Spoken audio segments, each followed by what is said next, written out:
once again, bringing you part 2 of my Maglahok Kali video training series. And we covered a lot of ground in part 1, a lot of the fundamentals that I think is a must for you to start your training, whether you're an advanced practitioner or even or for sure a beginner. But part 2, part 3, part 4, time for us to let loose with you a little bit. Grab your notebooks, grab your training partners, grab your training weapons, and I'm all about action, so let's get started. Okay guys, in this part 2 of our series here, we're going to finish up some single stick training for you. We're going to talk about some more deflections, entering in, blitzing in, to some disarms for you, some disarms that I think are important to train and have a higher risk of being successful in full contact stick sparring, as well as on the street.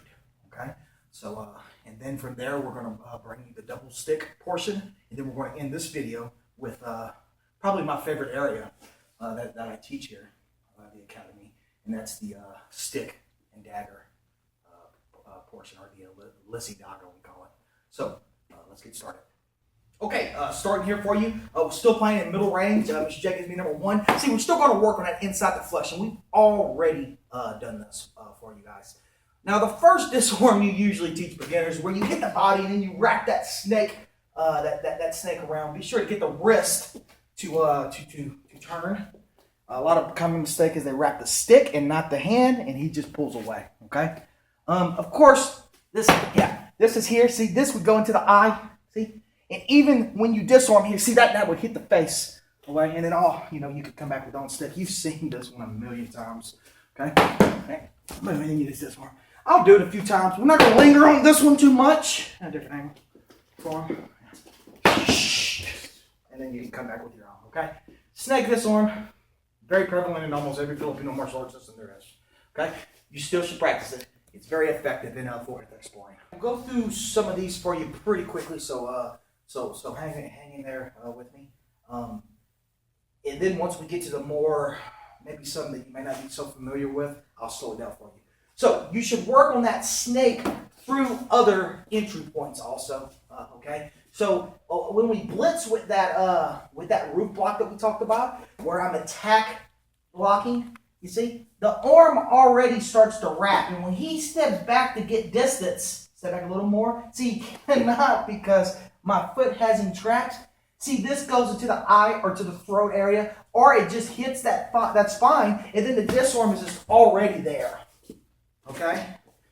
And the faster and more dynamic you do this, I mean, you can see that it adds more element and more dynamic attention to it, really. Okay? But breaking it down slow, you see, I like to step in with the left just to pin the foot. Do you have to? No. But I prefer to for lots of reasons. For one, when I wrap, see this hits. But if I had to step a little more off center because of this hand, I'm already halfway there to that zone. Does that make sense? Okay. So watch again. Once clearing line that down. See the thrust here. See, and then I'm hitting as I just keep it flowing. Okay. So work that concept with the standard snake disarm. Okay. Real quick, let me break down the sectors for you. This is very important. I see a lot of Filipino martial arts instructors don't quite understand how to teach this area here. Okay, sector 2 are the sectors here. Sector 1, sector 2, sector 3 is behind the hand here, over the stick. You see that? Sector 4 is under the stick behind the hand, whereas sector 5 is touching the hand under the stick. You see? And then sector 6 is under the puño area. Okay? And then sector 7 would be with the other hand like that. You see. Show this angle again. Now, understanding the sectors kind of determines what disarm you can do. For example, sector number 1. What is it? It's my snake disarm that we've already done. Okay. Sector 2, see, is when I choke up on the blunt weapon. Now, keep in mind, this is specifically a blunt weapon type of disarm. When the whole video is going to be dedicated to the bladed weapon, we're going to show you bladed weapon specific disarms. But right now, saying this is a blunt weapon, a hammer, a maglite, some kind of stick you put on you, 2x4, whatever. Okay, so number 1 comes out. I'm still trying to hit the hand. We've talked about that, right? I choke up to that sector 2, right? the first area of this is I'm just going to throw an outer forearm block like in traditional martial arts, right?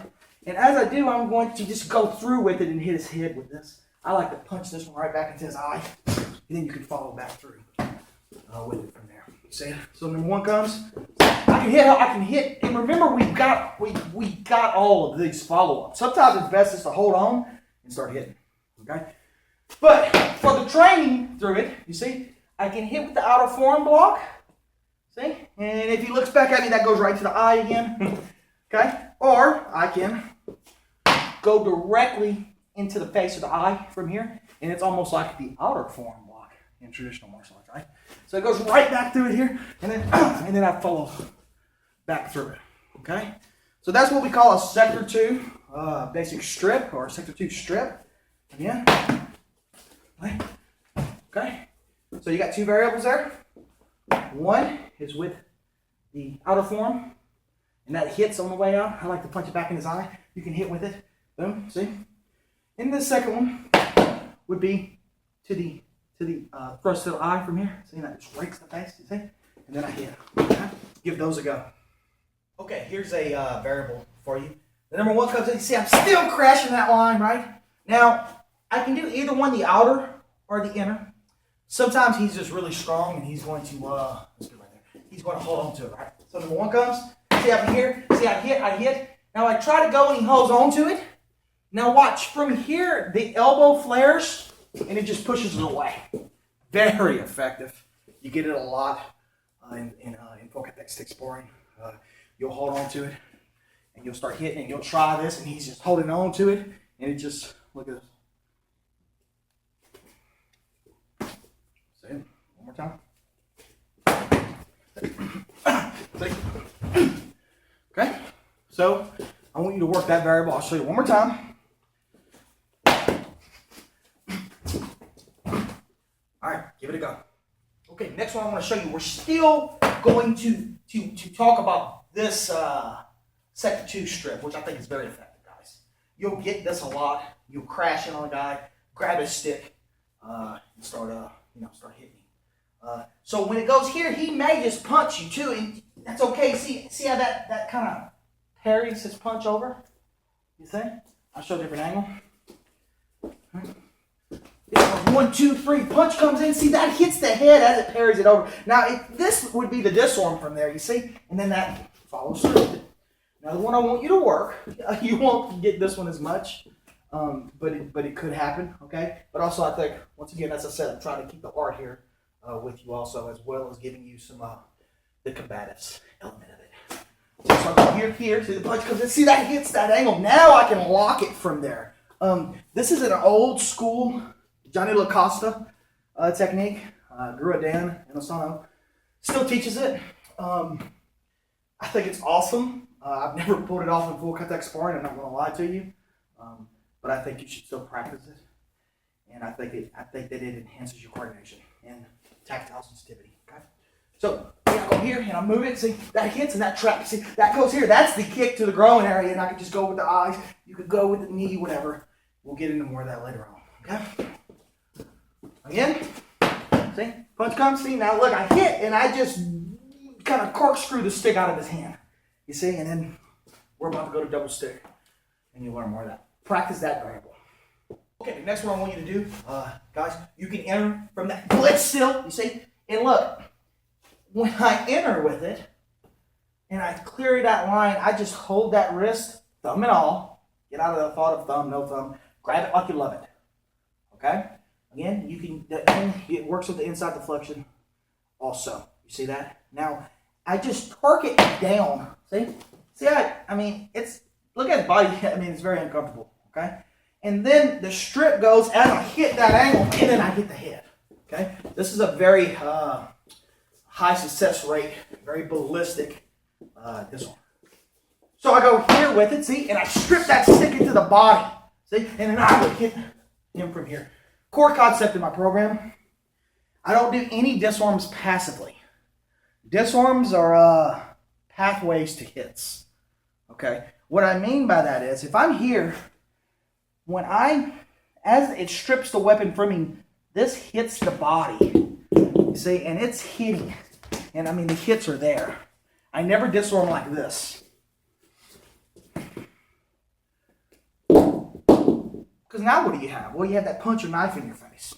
Okay? Or he just shook your hand away, and now you're in a fight. Okay? You always disarm bladed weapon as well as blunt weapon into the body. We'll go into the bladed area later on. So I'm here and I hold it like I love it. So many people teach the thumb, and the thumb's very valid, and you should practice attaching to the thumb. But in reality, under pressure, I mean, we could be here. This could be the struggle from here, and I just grab the wrist, you see? And that could be the hits from there. And see, that's into the body. That's the real way you're going to pull these things off. You're going to get that cohesion, boom, that attachment point. You're going to be hitting with the puño, hitting with the knee, hitting with the elbow, the headbutt. And you're going to grab his weapon-bearing limb to secure it. And in that struggle, you're going to get that disarm. Okay? We'll do it again for you. See? Now I'm still trying to hit the limb, hit the hand. See? See, this hits. See? And then I hit. And then you add your follow-ups. Okay? Give that one a go. Okay, guys, I got one more single stick disarm entry. We call this pasok to show you. The entry is called pasok. And we'll get more of that, more terminology when we talk about the empty hand portion of my Maglahok Kali program. Right now, this is commonly called a cambiata. Number one, you'll see it done this way a lot. Okay. And for years, I always loved it. I saw videos of Guro doing it and other prominent martial art instructors or Filipino martial art instructors doing it. But then I never could pull it off in full contact stick fighting. You guys, some of you that know my history, I've talked about it in these video series. I used to do a lot of full contact stick sparring with table legs and no padding at all, not even eye protection. So I never could pull it off, but I kept trying and I kept trying. So yeah, as always, I try to find the one element that would make a technique work. See, anything could work if you can pull it off. There's usually this one thing you have to tweak or change or modify. I actually found out how to make this extremely effective, and I actually have a free video for you on our Progressive Productions website that you can view of me actually full contact sparring this with Mr. Bumpus here. I had goggles on, he had on full padding, I had no other padding on, and I'm just isolating the cambiata entry, and I was landing it with great success.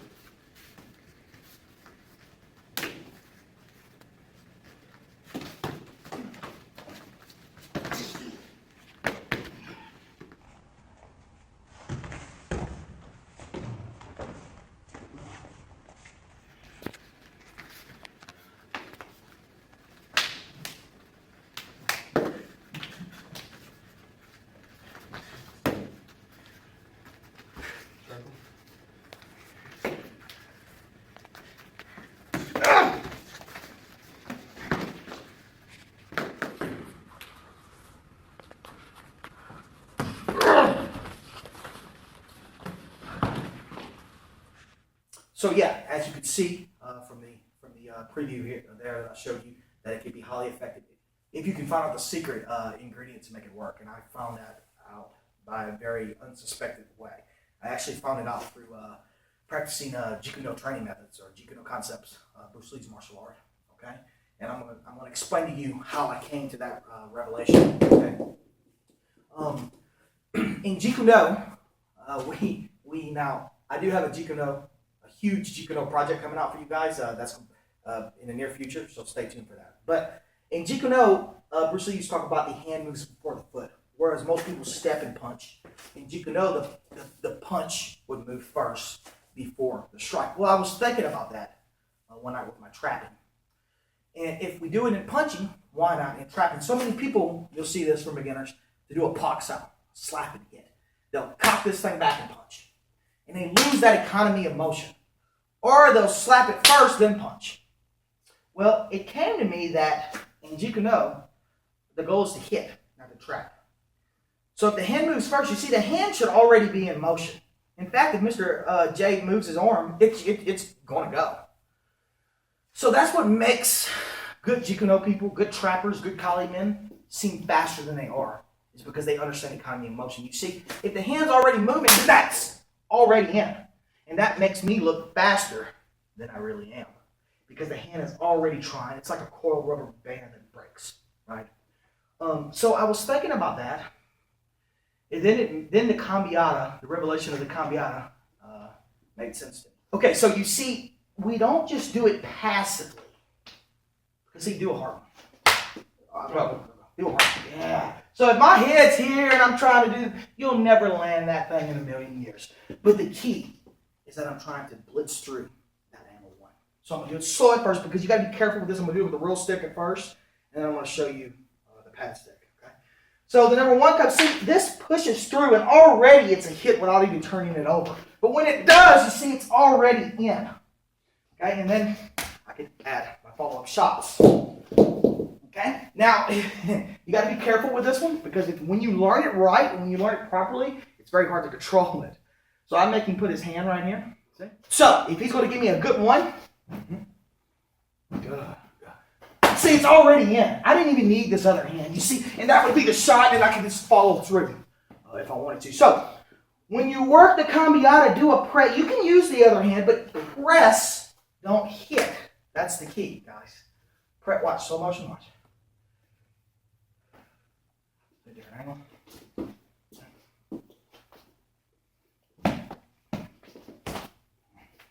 Okay. So I want you to work the cambiata entry, then I'm going to show you some disarms from it. Okay? Give that a go. Okay, still talking about the cambiata for you. One thing that we found out very quickly, full contact fighting this a lot, is that when I would blitz the line, the stick would instinctively roll off of his hand instead of the stick, which is beautiful that it does that by itself, right? And you'll see that in the video clips here that I'm posting here in this training video of us actually full contact sparring this time, okay? So from here, when the number one comes, you see I would hit the hand, see there's the cambiata right into it, okay? So we're going to try to do a couple of these for you a little faster, okay? Just give me angle ones.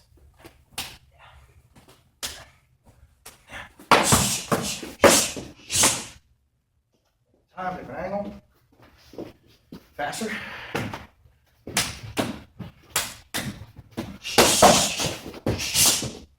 All right, give it a go. Okay, guys. So when I blitz this cambiata into the structure, you see I hit. See, I hit, and we'll get into more of series when we talk about the Dumog and the weapon clinching, weapon wrestling portion. But you see, it's very easy to wrap this reverse snake. Always put in your hits first, and then the disarm is already there. I'm doing this very slow right now for you. So I blitz here, one more time. So I blitz here, and see, I wrap. Now be wary of this hand. If it comes, just hit it. That's beautiful. And then you can go right back in to the shot from there, okay? So 1, 2, see, that's the hit from there. See that, clear that line from there? And that goes into it. Okay, I want you to work on that one. Also, when the punch or when the stick comes in, I hit. See? If the punch comes in, you can also just take it and you still can deliver the great disarm, a great disarm from there. You see? Again, see, punch comes in, that's fine. As you wrap it, this snakes that shot, yeah, and then you can go right into the shots from there. Okay, so I want you to work on your blitzing. Okay, and I want you to work on handling the other hand if it comes. When we get to the stick and knife portion, that's going to even become more prevalent for you. Okay, but right now I just want you learning the disarms from there. Now sometimes I can grab the thumb or the wrist again. Okay? Boom. See, I may hit that hand again. See, and that's the strip right into his foot. You see, and then you can follow up with that. I'll show that one more time. See. See, that hits here. If the punch comes, it goes right into the structure from there. That's a throat shot, you see. And then that's when we could just follow up. Okay, I'll show the strip again. There. See, here. I may grab it. The punch may come or it may not. If it comes, just guide that thing right down into it. Or just hit it. Punch, just hit it. See? And then that goes right into the toe from there. And just break away and hit for right now. We'll get into more of the lockups and takedowns in a little bit for you. So work those. Okay, the angle 2 comes. See, that gutty man hits hard. And you take his space, you break his height zone, break his balance, and then it's just in, right? Now the strip is still there into the foot, and then you can obviously follow up. See, all these disarms are kind of universal depending on the angle. That's why we're not going to go too much right now in handling every single angle for you, okay? So I like the gunting, especially with a bladed weapon, but also works really well with the stick also. Now, if you notice here, I don't, and if you guys viewed my Metal to Meat program, my knife fighting system, you understand that I don't like checking too much because it leaves too much of a chance for him to drop his height and cancel or to trap. Lopsal? Yeah, see, it's like a lopsal, if I can use that terminology, pull. You see? Or the kit, which we would use in the Philippine martial arts, was the trap. You see? Yeah, and he would hit, right? Okay? So what I prefer is what we call covering, where we put it to his body. This becomes more prevalent with a bladed weapon. See, that's into the throat area, and that would be the hit. Or I could just go right back to the disarms. There's the strip into the foot. Okay, he knows that I aim for that foot every time. You could also break away, and there would be your reverse snake. So these are still universal. See it? Okay, now you can keep the snake or eject it. That's fine. We'll show a different angle. See? So the number 1 comes, I may hit that angle, trying to hit the hand. You see, boom, that's the shot. And I see I eject it. And then I just add my follow-ups in. Okay? Give it a go. Okay, so once again, we have the gunting. See? And I'm just going to hit that. And I love the stuff on that foot. You guys know that by now. If you watch my Metal to Meat program, which I recommend you all get as a supplement to this video series, I go into great detail on the edge weapon.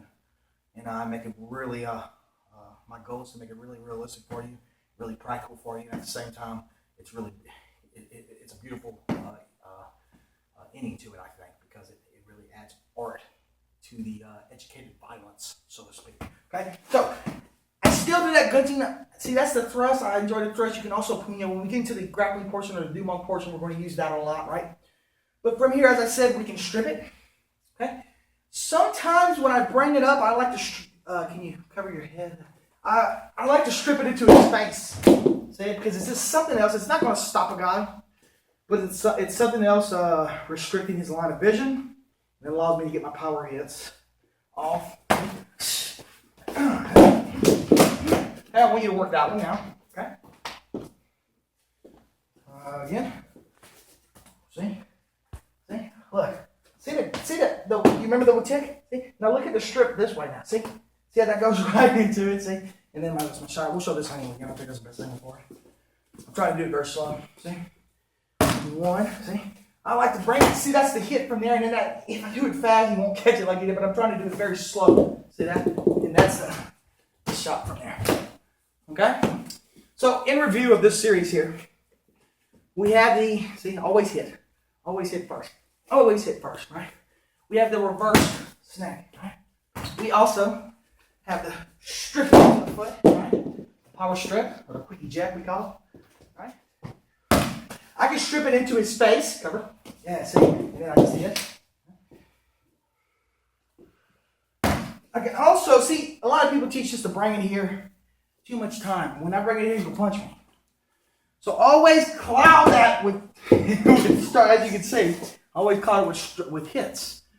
Because that takes his mind, really, truthfully, disarms, the hits is what makes it possible, guys. One more time with that one. See?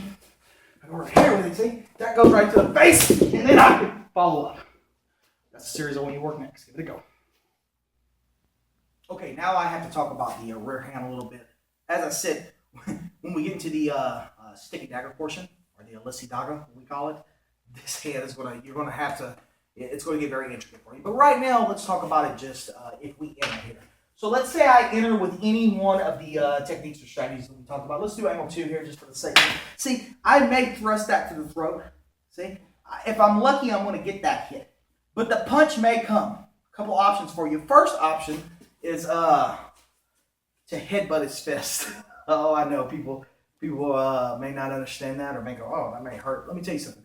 The tip of the head right here is one of the most hardest spots on the human body, guys. And if you haven't viewed my Fight Stoppers program or visit a camp where I teach it, many of my altercations, 16 years on club doors, have been stopped by headbutts. I think it's the number one. It's my go-to. It is my go-to, and it has been for closing on 20 years now. Okay. The tip of the head is extremely hard. Okay. So if I'm here and I don't have the time for body motion or body movement, see, I just look. Your jaw should already be tucked. See, I'm just headbutting here. See, that's the shots from there, and I can go back to where we were. We'll show a different angle. Okay, it could be off of any technique. You see, I go here and I disarm. The punch comes in. See, I headbutt, and we're going to get into more throwing and locking techniques later on. But right now, I just want you working, just headbutting.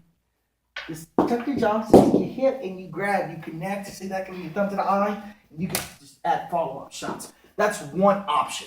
Give it a go. Okay, from here, when the stick comes, as I said, that headbutt, just keep your jaw tucked. It should already be, and just you don't want to get hit in the face, so that should motivate you to keep your jaw tucked. So the stick comes in, see, and now he's going to pull that thing back. That's the entry. See, that could be the point for the disarm. Okay, that's as I said, one option you can use. Also, when I enter, see, hopefully that hits there.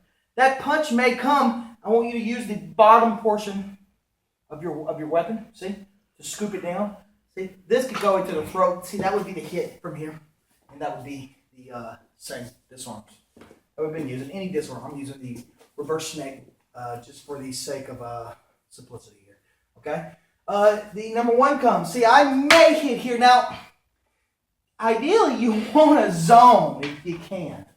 Sometimes, though, it's happening so quick, you may not have that, you may not be able to nail that footwork quite as you want to, so you might still be in the pocket. That punch comes. See, I just look away. Do it again. See, that's still, that hits from there, you see? And we're going to get down into more of the do-mog portion and the takedowns in a little bit.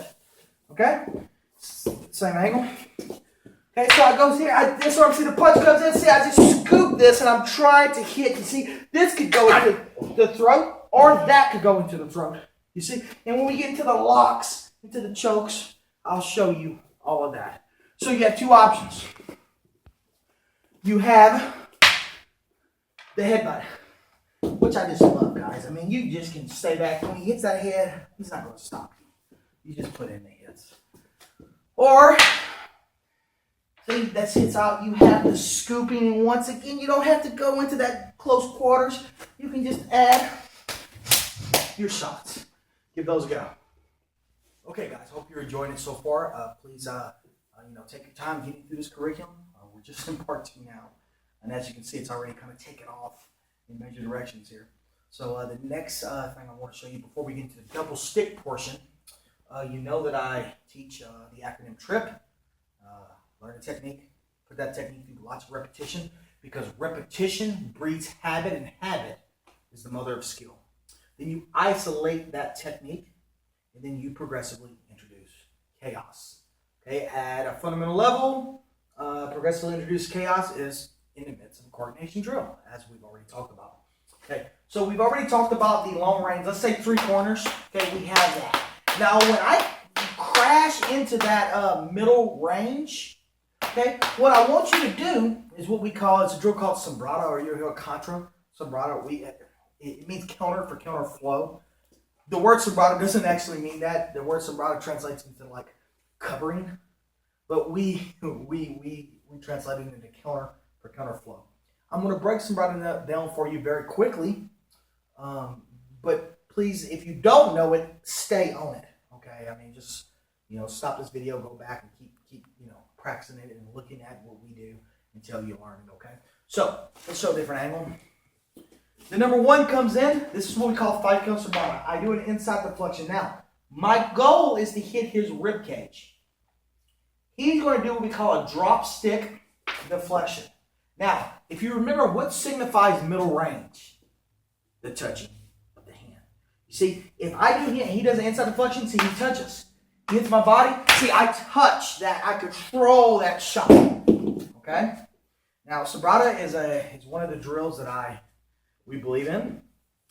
We think it's a great drill to teach the beginner, intermediate person from, because it teaches them to train inside of the hornet's nest, so to speak, and pull off the disarms, pull off the hits, etc. Okay?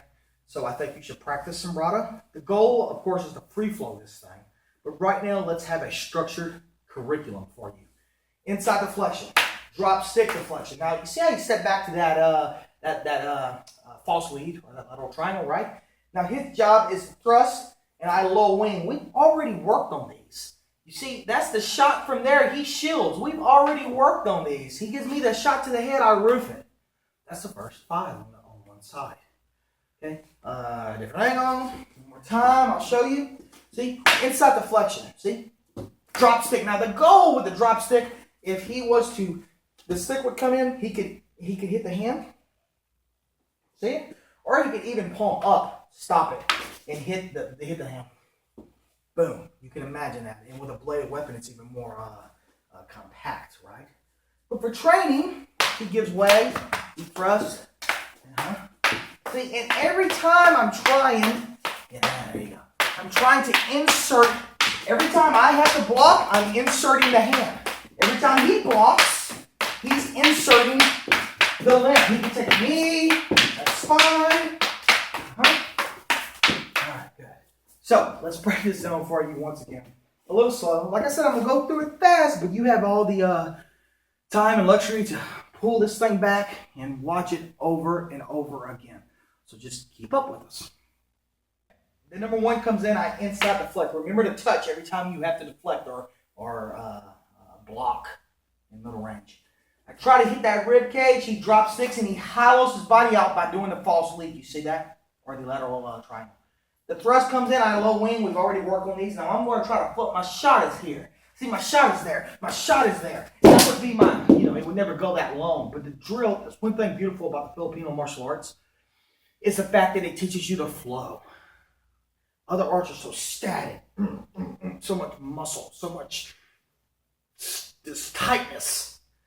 Kali teaches you to flow right away. You put a stick in somebody's hand, I tell you, man, we get students come through all the time, football players, military guys, and they're all so used to them, meeting force to force.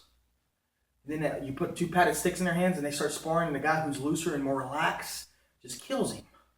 But within 2 weeks, you see these same guys who are bulky and can't even move, these bodybuilders that can barely move and touch their backs, right? You see them start to get more flexible and loose and relax. This art is great for that. So watch. Inside deflection. Drop stick deflection. Low wing. See, there's the shielding. See, that's would be the roof. And see, that would be my entry. And we're about to add all of these out of it. Okay? Angle. See, drop stick. Now variable. Instead of hitting the drop stick, he can low wing it. Yeah, then he thrusts. Okay? I can drop stick. See? He can low wing it. See? I can low wing it. Or gunty, which we've already worked. See that? He drops stick that time. See, low wing. See? And any one of these is an attachment point. So let's break it down again for you. We're not staying on this too quick, but you have the ability to stop and view this over and over again. Inside deflection. Drop stick or low wing, whatever he chooses. Thrust that angle. Shield that angle. Roof block that angle. It starts over. See? See, there's that. That would be the gunting from there. And this would be it. For training, I let him have it. Look at that. See? All right. Good. Give it a go. Okay, so now we're going to break in and out of range with the coordination training, okay? Let's just keep it simple, start 3 corners. See? Now, depending on if he's training me or if I'm training him, somebody's going to have to blitz that center into the hornet's nest, as I call it, and start the next middle range drill, which is sobrata, right? So, for the sake of the video, I'll let Jay enter whenever he feels ready. And right now, we're not moving, so you can see it, right? So now we picked up some bras. Now we're flowing with some bras. Now see right here, watch. Right on the drop stick, that's the easiest entry point for the next close range drill, hoop butt. See, and I'm fitting the puño, and we flow with the hoop butt drill. You see? Pass it, pass it, pass it, pass it. Stop, stop, stop, stop. Now it can end here, but for the sake of the drill, let's flow back out. Now we can start adding coordination training. We can go to 5 count. There you go. 3 count. 4 count. Good, and then you could keep the flow, and this could be let me tell you, this is maybe an intermediate drill, but my advanced guys that have been doing it for 5 years for Jay, still loves to train it because it teaches you how to flow in and out of range. So let's just break this. Let's break this area down for you a little more. Okay, so now we're going to put appropriate hand protection and headgear on him, and we're going to start trying to functionalize some of the drills. Always functionalize the drill work you do. Kali is beautiful with that because even the training drills, it's the only art, in fact, that I've seen that where the training drills can easily become fighting application. Okay, so if we start 3 corners, I'm going to do this very slow for you. You see? Now when I crash into that line, that's the hand shot. You see? Now he will return a hand shot from here, but I don't have on gloves. See? So that's the hand shot he would hit. See, that's the hand shot. See, and it would just flow from that angle. Start trying to touch those hands every time. You see?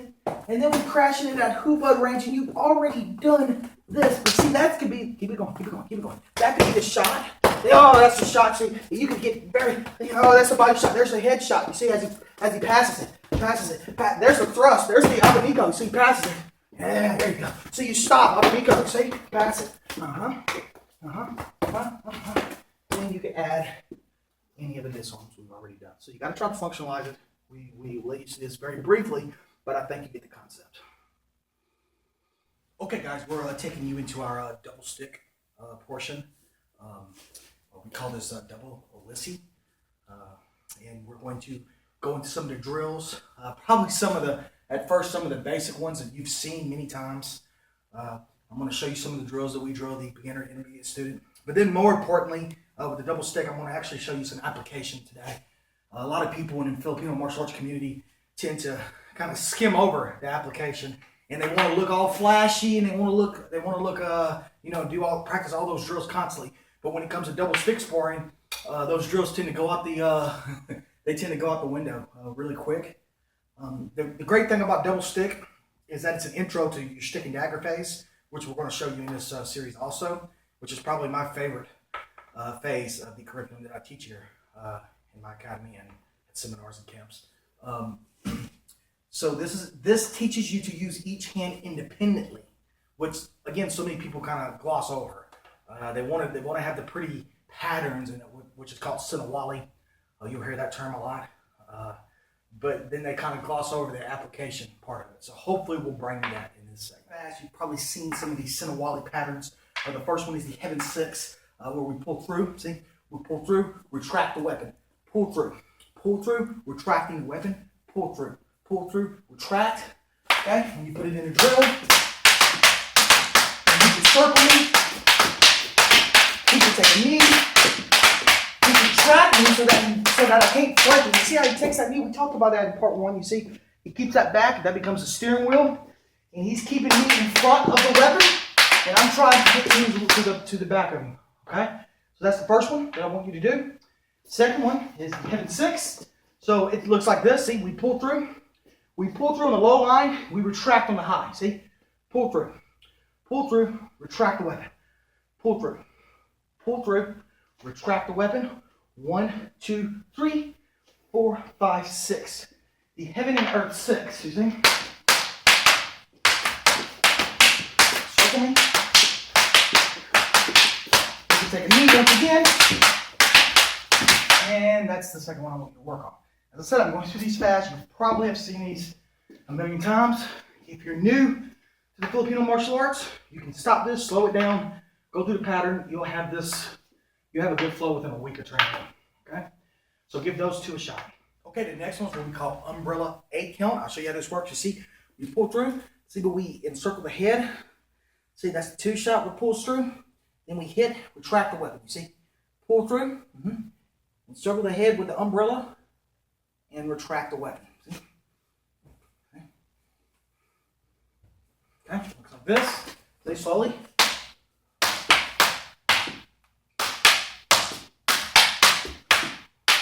And footwork, circling, taking a knee, and I have some more footwork to show you guys in a little bit, but that would still come into play.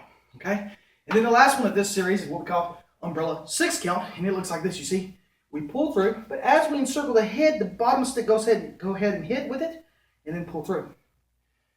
See, 1, 2, 3, 4, 5, 6, and 45, and it looks like this.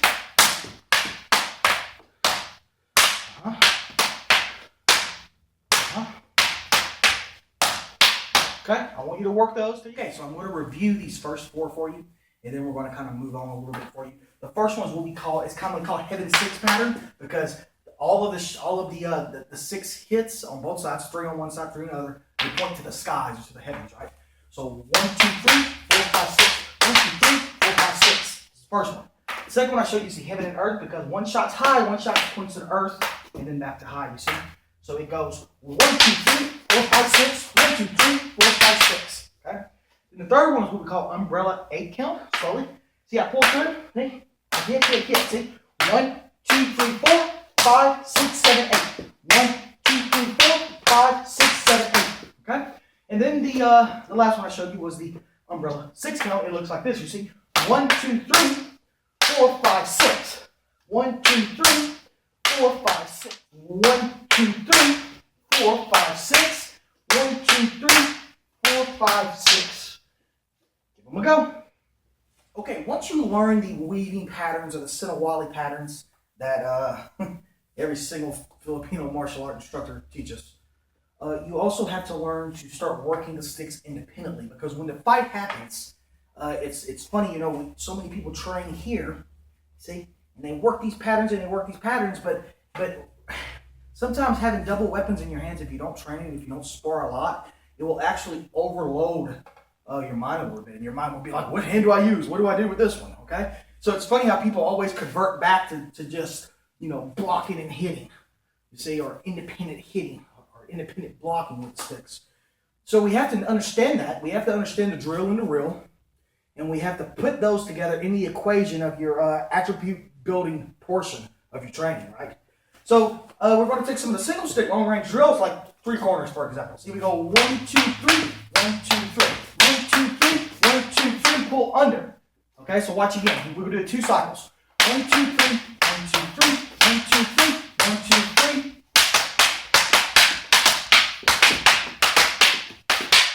Back to the 3. 1, 2, 3, 1, 2, 3, 1, 2, 3, and umbrella.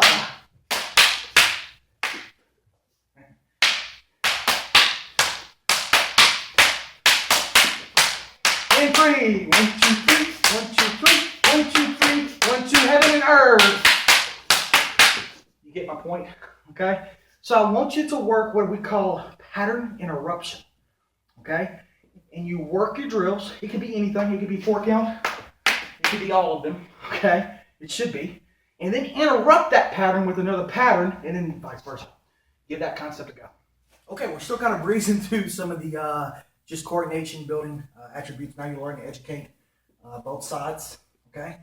And in a little bit, we are going to show some fighting application for you. But the next drill that I like to teach is what is commonly called a bicidario, okay? And there's many ways you can do a bicidario in multiple weaponry combinations: single stick feeding single stick feeding double stick feeding double stick, stick and dagger feeding stick and dagger. I mean, it goes on and on and on, okay?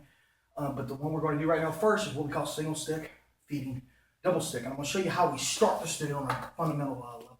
Okay, so the first way to do single stick feeding double stick, it gives me number 1. Now, this stick is literally just going to pass it by, and this stick is going to hit the limb. So it's a scissoring motion, you see? But for training, number 1, please, we just scissor it on the stick. Now, the beginners will do this. See? And that goes back to what I talked about earlier about hitting with the half inch of your weapon, okay? And you just pass it by, you see? Now the number 2 comes, couple concepts. First one is you just scissor it, and that gets kind of by it here, you see? And that would hit the hand again, and it would just hit the hand right in, and then you could follow up, right, with a shot. And once again, for training, yeah, I just kind of scissor it by. So the first 2, you see? It goes 1, 2, okay? That's one concept with that number 2. Another concept with the number 2, the number 1, yeah, is that I kind of spike. You remember earlier we talked about the spike? Do it again. See, this kind of spikes it away. See, and I can follow up with my shots, right? Okay? So I don't care how you get behind that stick. Some people would teach a shielding to get behind it, which I don't like, but you know, you could play with it and it may work good for you. Okay? Now, that's the first 2. Now what we want to do, after each beat, we add a backhand strike. The backhand strike signifies backhanding the face. But for training, we use the stick as a training tool to represent the face or the hand. Number 1 comes, number 2 comes. First 2 that I want you to do. Okay, again, number 1, number 2. Okay, number 1, number 2. See, so what's really happening is the number 1's coming, I'm passing it by, I'm hammering that hand, and then I'm doing any follow-ups that I want to do. But for right now, on a very fundamental and structured level, I just want you to pass, backhand, pass, backhand. Okay? So basically, we're starting open stance, okay? And we're going to close stance. Starting close stance for the next shot, going back to open. And you can add any follow-ups you want to do from there. Get the first 2.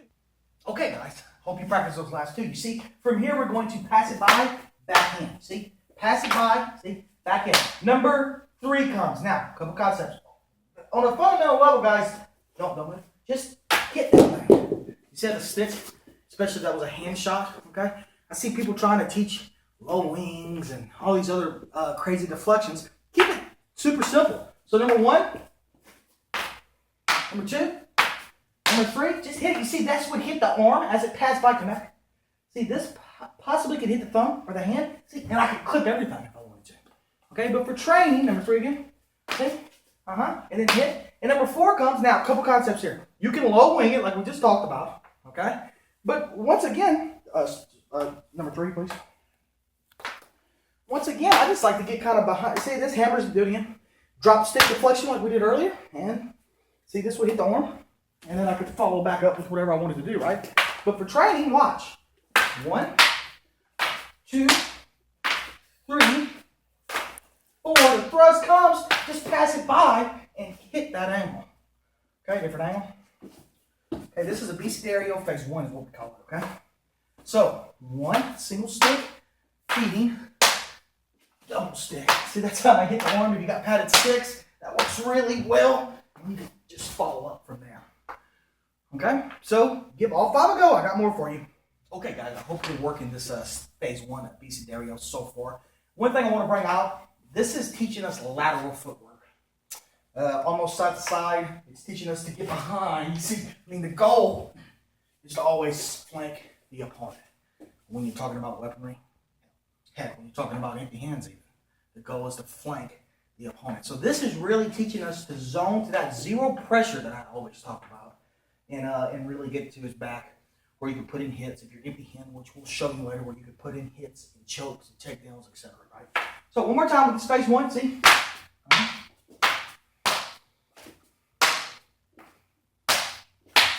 Okay, one thing I want to bring out too, when I feed the low line shots, I come back high. Low line, I come back high line. Keep a lot of beginners will do this because their stick's already there. I want you learning to change that height zone and strike different targets. Okay, that's the first one that I want you to work on. One more time, I'll show you.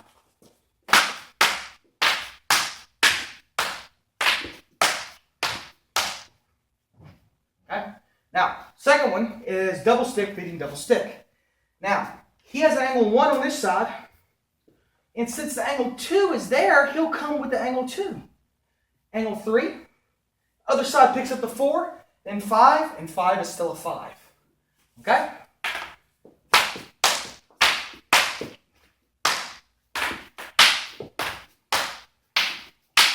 One more time, different angle.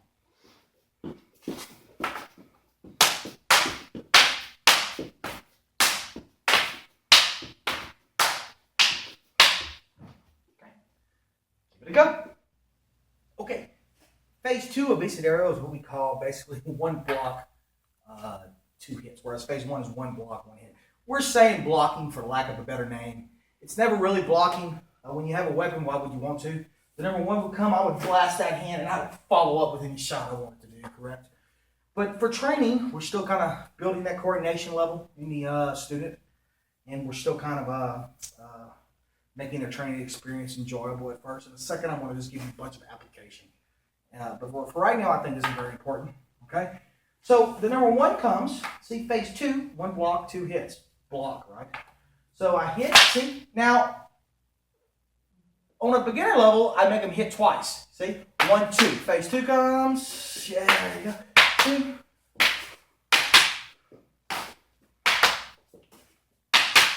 And you can follow up with whatever after that, right? Okay? So right now, we're just doing kind of what ticks. This is very good for your wrist, for your forearms. I have carpal tunnel. I have arthritis in both hands. Carpal tunnel in both arms. Kali keeps them alive a little bit.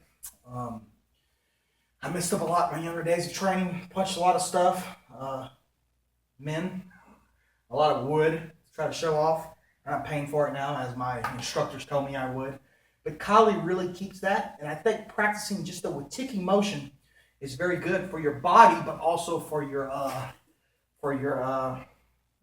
wrist, for your arms, etc. So watch. 1, 2, 1, 2. Still working on the lateral footwork. So very easy on the first part here. We go 1, and then I'm just going to hit twice. That could be hand, that could be hand, that could be head. It doesn't matter. Right now, we're using the stick as a training tool. Number 2 comes. See? I go here and I hit. Number 3 comes. See? I go here and I hit. Number 4 comes. See? I go here. See? And I hit. Number 5. And number 5. Okay. Next concept is phase 3. 1 block, 3 or more hits. Challenge your student. Challenge yourself. On a fundamental level still, we're using just what ticks. Watch.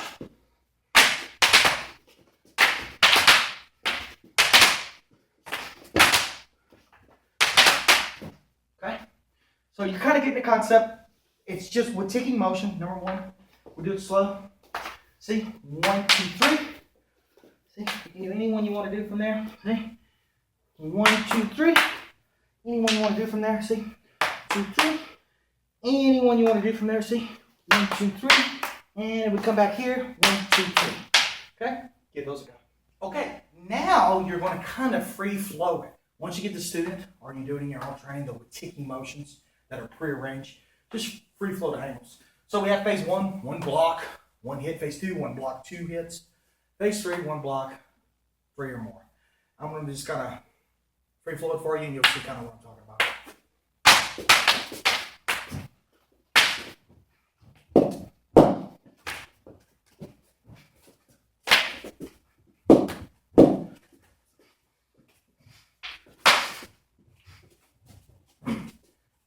So, have fun.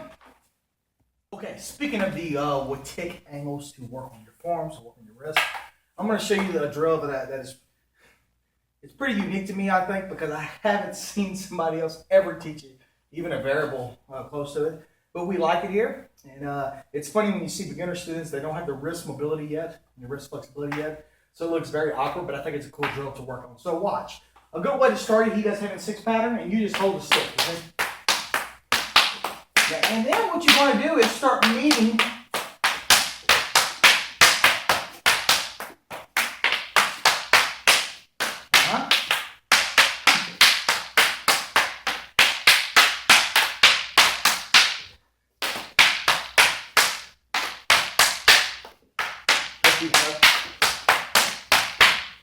Okay, so let's break this down for you slowly. Okay, he does have a 6 pattern. 1, 2, 3, 4, 5, 6. Would tick, backhand. Would tick, back. Would tick. All retraction shots, just wrist motion. And whenever you are ready, you can add the other line in. See? It's very slow for you and very very meticulous for you here so you can see what I'm trying to bring out. So. And then at any moment, he can break back into heavy 6, see? And we do heavy 6. And then at any moment, I can break back into utility. There you go. Heavy 6, there it is. Okay? So, very good for your wrist. Give it a go. Okay, I hope you're working these drills so far. We're still building that coordination and that attribute building phase, right? From here, let's show you some application. Okay? There are many more double stick drills that you can learn on. Just as I said, just don't have time to put it all in. Plus, I kind of stripped the essentials for you and stripped down to the essentials for you and just added what I think was prevalent for you and what was valid enough for you as from a fighter's point of view, the fighter's doctrine. Okay, number 1 comes. First thing I want you to do, very simple, is I want you to get behind that stick. Now that's probably a hand shot if we're lucky, right? If not, it's a stick shot. I just want you to hit with power. That's it. Number 2 comes. See, you get behind it. See, you hit with power. Okay. First drill I want you to work. Now you can block with or parry with 1 stick and hit with 1 stick. See, or you can parry with both sticks. See, or spike and hit with 1 stick. Or you can parry or spike with both sticks and hit with both sticks. Fine. Practice them both. Number 2 angle comes. You can get behind it with the lead hand. See? And you can work the shot from there. You can get behind it with the front hand, you see? And you can work the shots from there. Or you can spike it with both, see? And hit with both. Or you can spike it with both, see? And hit with both. All right? I want you to work all of those application. Give it a go. Okay, guys. Same thing, okay? We're still showing some, you can pass it, you can pin it, which is great, and hit. Right now, see, I can pin it from here with that stick. Knife, empty hand, it doesn't matter. See, and I can do all of the ones that we've already done. So this is called pinning, okay? Or I also use the term stapling. Okay, so number 1 comes, see, and I pin it. Now that's a hit as you pin. I'm trying not to stroke him too hard because I am messing with a rattan stick here instead of a padded one, you see? And then I can go back. And number 2 comes, you see? I can spike it. You see how that rolls and that pins? You see the punch? You see the abanicos? You see the puño? You see the knee? All of that would be inside of that. And we'll show a lot more of this later on in the series. But for right now, I just want you to single spike, pin, hit. Okay, he gives me the same number 2 from this same stick. Single spike, check, hit. He gives me the number 2. Double spike, hit, check, hit. See? He gives me the number 2. Single spike, check, hit. He gives me the number 2. Single spike, other stick. See? Check as it rolls over. See? And that goes right back into it. Okay? Once again, as a review. Single spike, check, which is a hit, and add follow-up shots. Number 2, single spike, check with the other hand, add follow-up shots. Number 2, other shots. Single spike, check, it rolls over immediately, add follow-up shots. Number 2 again. Single spike with the other hand. See, that would hit the elbow. See, and that would check it. Now, I'm trying not to stroke him too hard, you see. And that would be follow-up shots. And number 2, see, double spike, check, reverse shot. Double spike, check, lead shot. Give those a go. Okay, guys, back to the spike series. Let me review this for you because I know I gave you a pretty in-depth chunk there. Okay. The number 2 comes, I get behind it. I'm trying to clip those fingers right now. If you notice, he's wearing gloves. I don't see very many Filipino martial art instructors or students do this, but MMA gloves are great for this, guys. You can actually train with some intent, which is always better than training in the air. Remember, trip. Okay. My whole acronym of teaching that we talked about earlier is all about the functionalization of a technique or strategy. Okay. So the number 1 comes. I spike. Remember I talked about spiking kind of linear. It's at a diagonal, but it's not at a diagonal you're going to think it's at. It's almost right over your shoulder. See? I spike it. I check it, which is a hit. And see, I hit that angle. First one. He gives me the same angle number 2, still with the lead hand. I spike it. This is rolls over, and that hits the wrist bone or the radial nerve. See? I hit it, and I add my follow-up shots. Okay? Next one, same arm. I do the rear hand. Right now, if you notice I'm left lead, you can do this right lead. You can experiment all leads. See, I spike, right? I can check and hit, right? Or I can spike, see? And I can jam that gun, stepping forward, switching leads, and hit. We switch leads a lot in the Filipino martial arts, guys. It's one of the few arts that you never really know what lead you're going to be in. You have to feel how the body comes out, responding to a certain attack or a stimulus, and then you go from there, okay? So experiment. You're going to find variables in here that I'm not going to even show you. Experiment and create your own. That's the key, guys. I talk about creation and creating your own a lot in all of my programs. That's part of my teaching philosophy. So many people are so scared to create and lead. I'm just going to give you the navigational tools right here.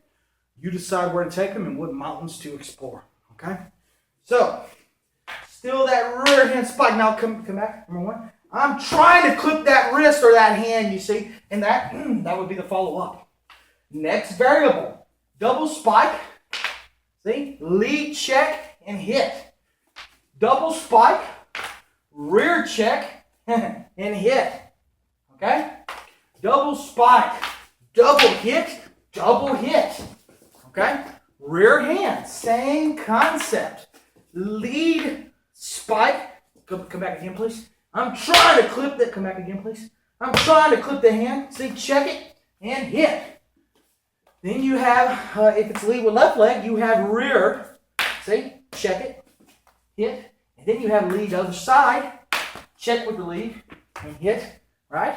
And then you have double, single checks, double, single checks, double checks, double hits. And then you just follow up. Give all those variables. Okay, guys, still carrying on in part 2, the double stick section. What I'm going to do now, I'm going to show you some footwork drills. Guys, there are literally 1,000 of these in my curriculum, and even in a 5-hour training video series, it's impossible for me to give them all to you. What I'm bringing you in this series here, in the Fighter's Doctrine video series, I'm hoping to just spark I'm hoping to just add concepts to you and spark your thought process so that you can add and create your own from here. Later on, we may come out with specific videos on specific areas in my Maglahok Kali program. But for right now, I think this is going to be good for you to at least give you an idea of what I'm trying to do.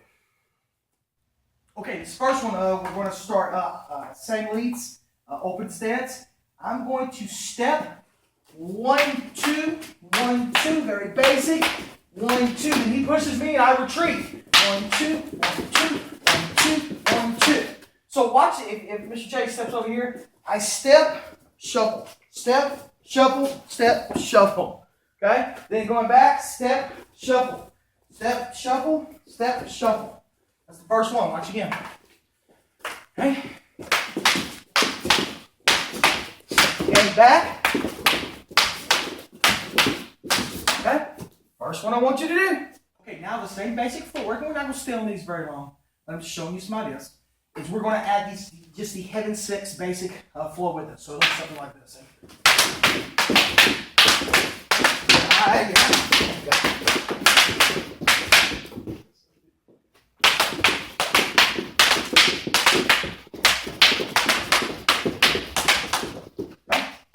Give it a go. Okay, guys, finishing out the double stick, or what we call double Lissy series. We're going to do just like we did with the single stick, and we're going to work on blending those gaps in a sombrata range, or contra sombrata.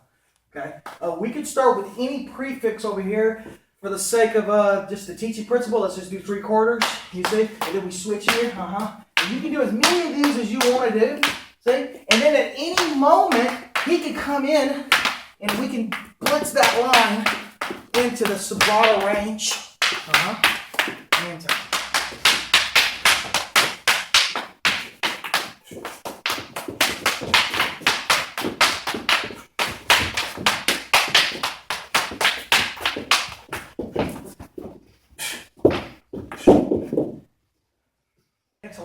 down double stick sombrado for you in a little more detail and show you some application kind of from it.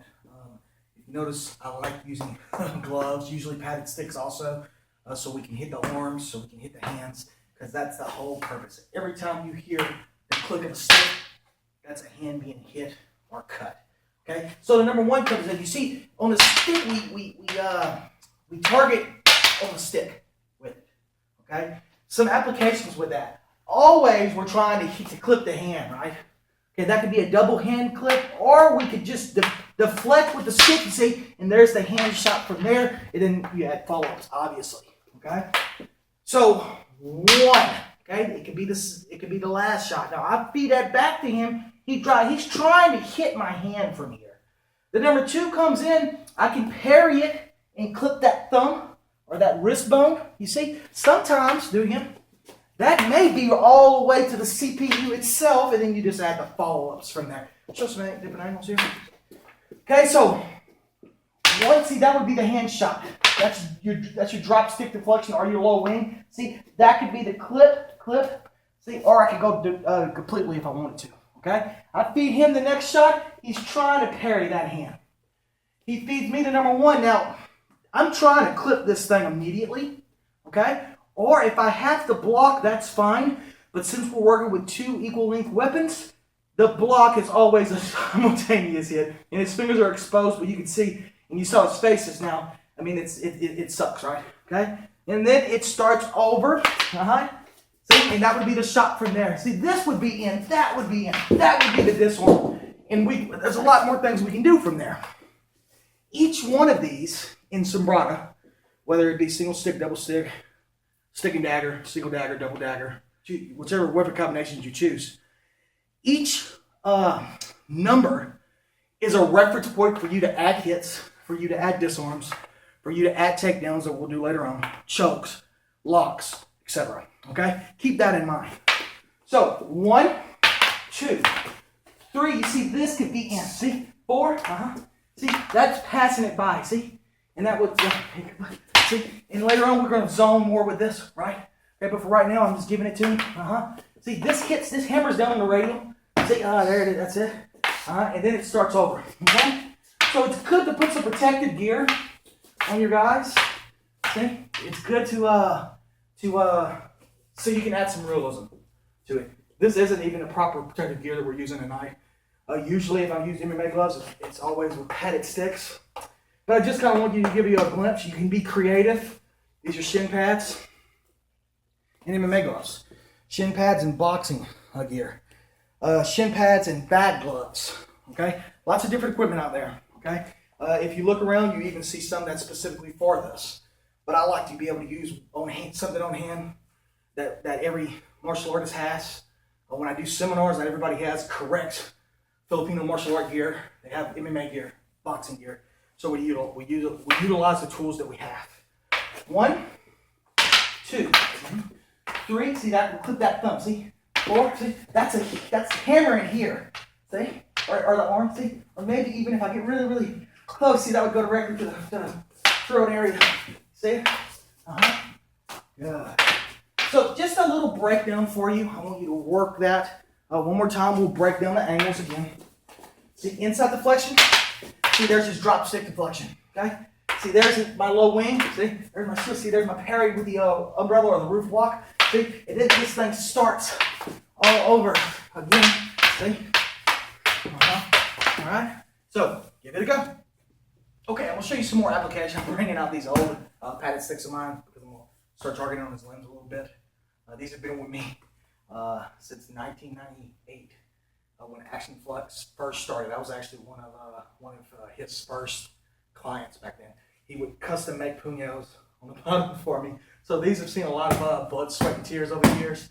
They pretty much have no padding left, but we still use them a lot, especially when I teach because they're still enough to not hurt Mr. J when we target on the limbs.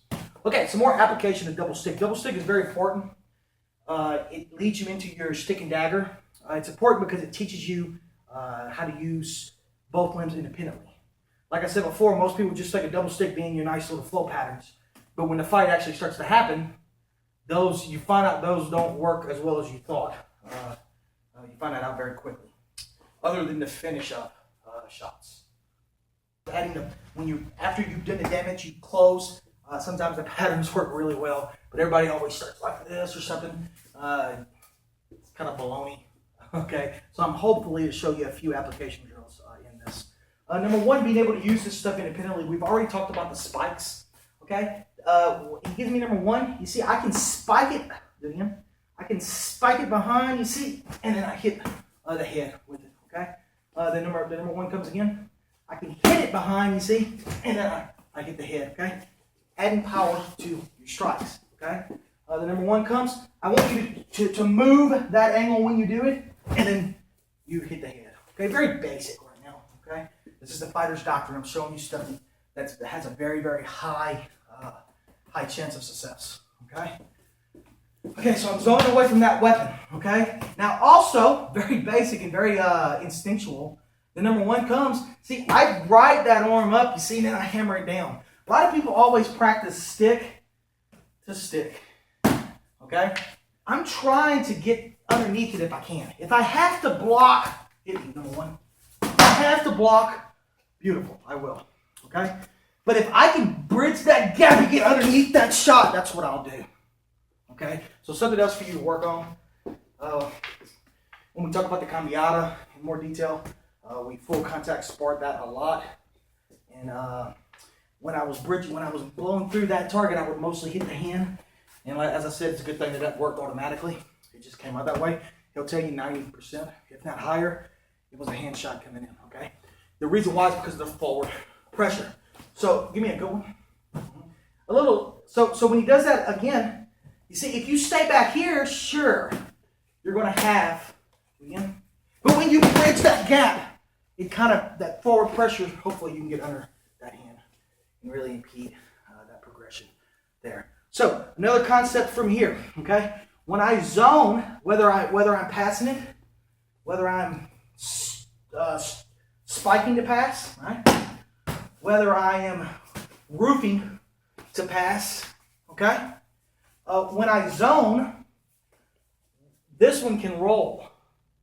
You see, now this is loaded for the thrust, see? And then you just put in the shots. So as soon as you do that charging roof block, see, that just rolls right into place. See? And then you're still kind of flanking him, so he's going to have to reorientate his body, and that's going to give you time to add more follow-up shots. So I want you to give those few concepts a try. Okay, still going in some application for you with the double stick. We can be right side, see? A lot of times, though, you'll get left side with double stick because you use that kind of block hit mentality, which, as I'm trying to bring out for you, I don't really block. We blitz. We get in with that weapon. We hopefully let him run into his hand run into it while we do that, right? Okay? But for lack of a better name, let's just say block and hit, okay? So a lot of times you'll do that. Now, I prefer right side always for a lot of reasons. One being I have a major injury in my legs, and the right side is kind of, the injury is in my right leg, so my left leg tends to be the power leg or the push-off leg because it's more conditioned because it doesn't have to deal with an injury.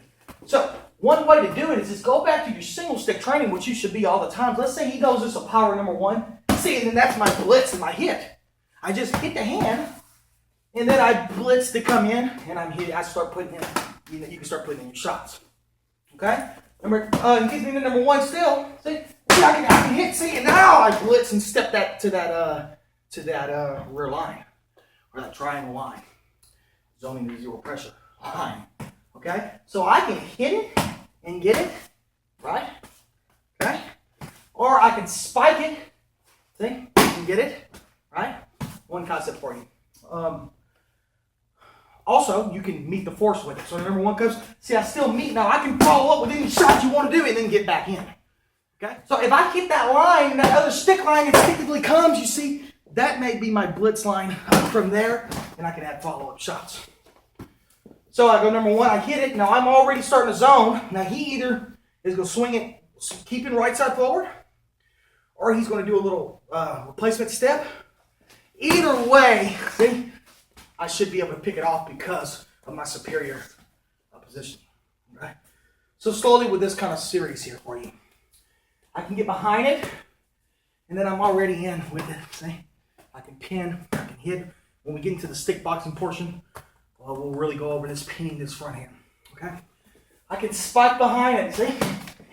And I can add my other shots from there as I'm pinning, right? And now this would be done with a lot more force, a lot more forward pressure. It'll be into a wall while you're doing this, okay? Right now, for the sake of the camera angles, we're keeping it kind of in one spot for you, okay? Also, what I can do, I can meet the force with it, see? And then I can add any follow-up shots you want, okay? Now, also, if I pick that angle off and he steps forward with the other angle, see, I'm still there, okay? The sticks are still working, checking, blocking, deflecting while you're putting in the hits. Give it a go. Number one, you see a lot of people trying to get on that inside line, man. That's a little scary.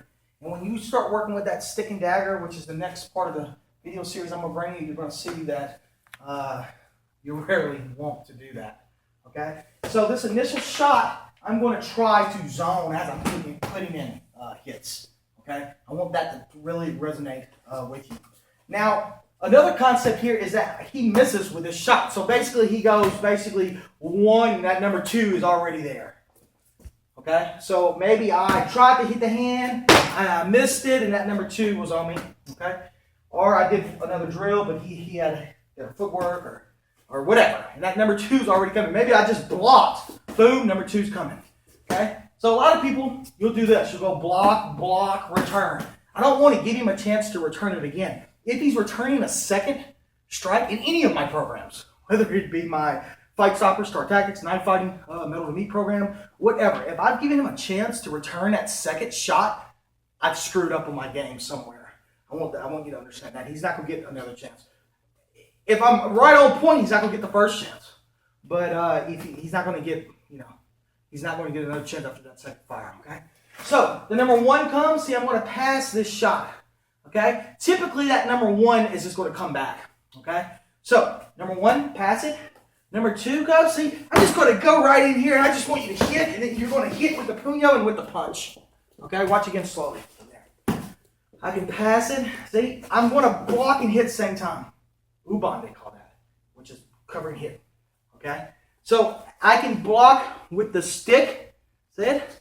This may be a backhand strike, but I like just to caveman that initial shot. I can go back in and I can put in my shots. So if I have to play with that center line, which I don't like to with weaponry, but if you have to, you better put in shots while you're doing it. Okay?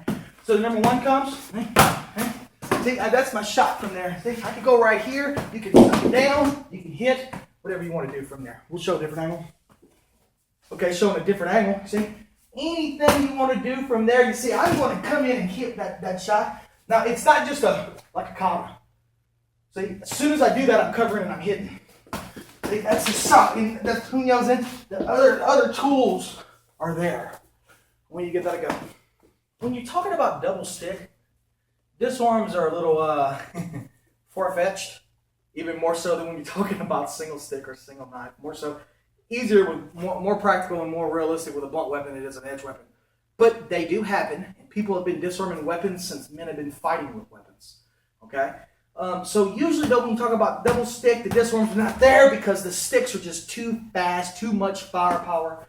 But you still should add some if you can. So I'm going to show you some that you could pull off, whether it's accidentally or incidentally, or just by pure luck even. So I'm going to hit that shot from here. The number two comes in. I'm going to hit and I pin. Now he can hit with the stick and look, I cover and hit. Now if he hits me with the lower portion of the stick, a lot of people go, "Oh, you still got hit." Let me tell you something.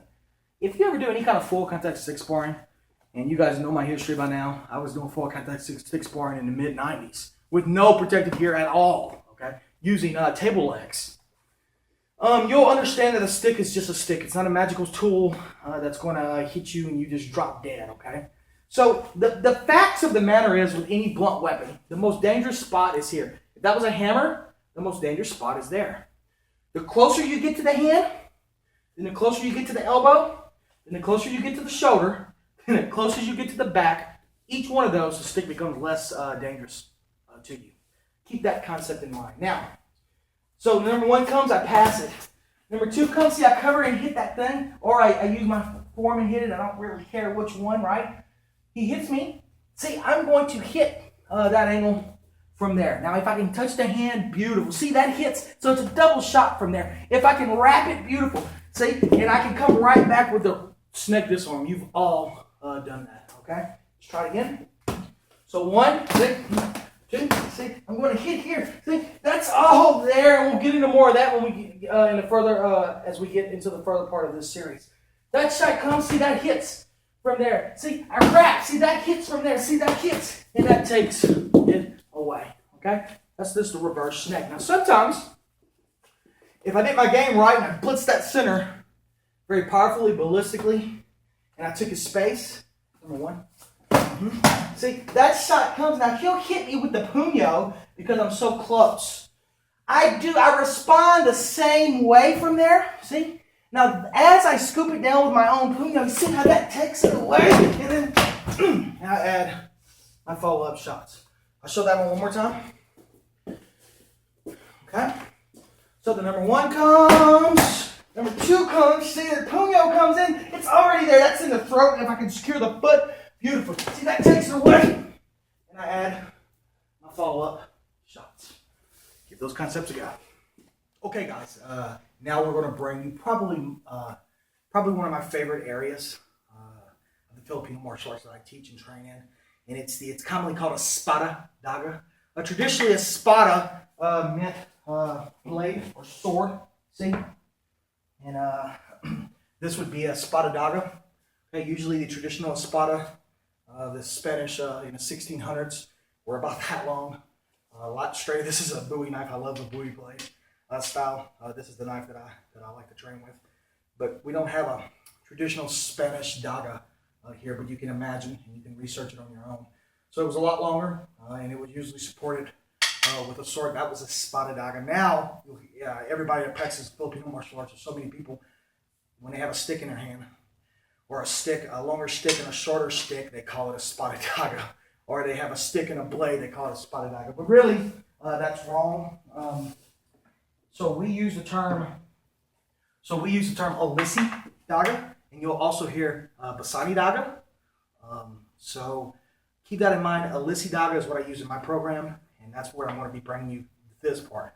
When we get into the bladed series, and we bring out the sword and daga, or the espada daga, I'm going to show you different training applications for it.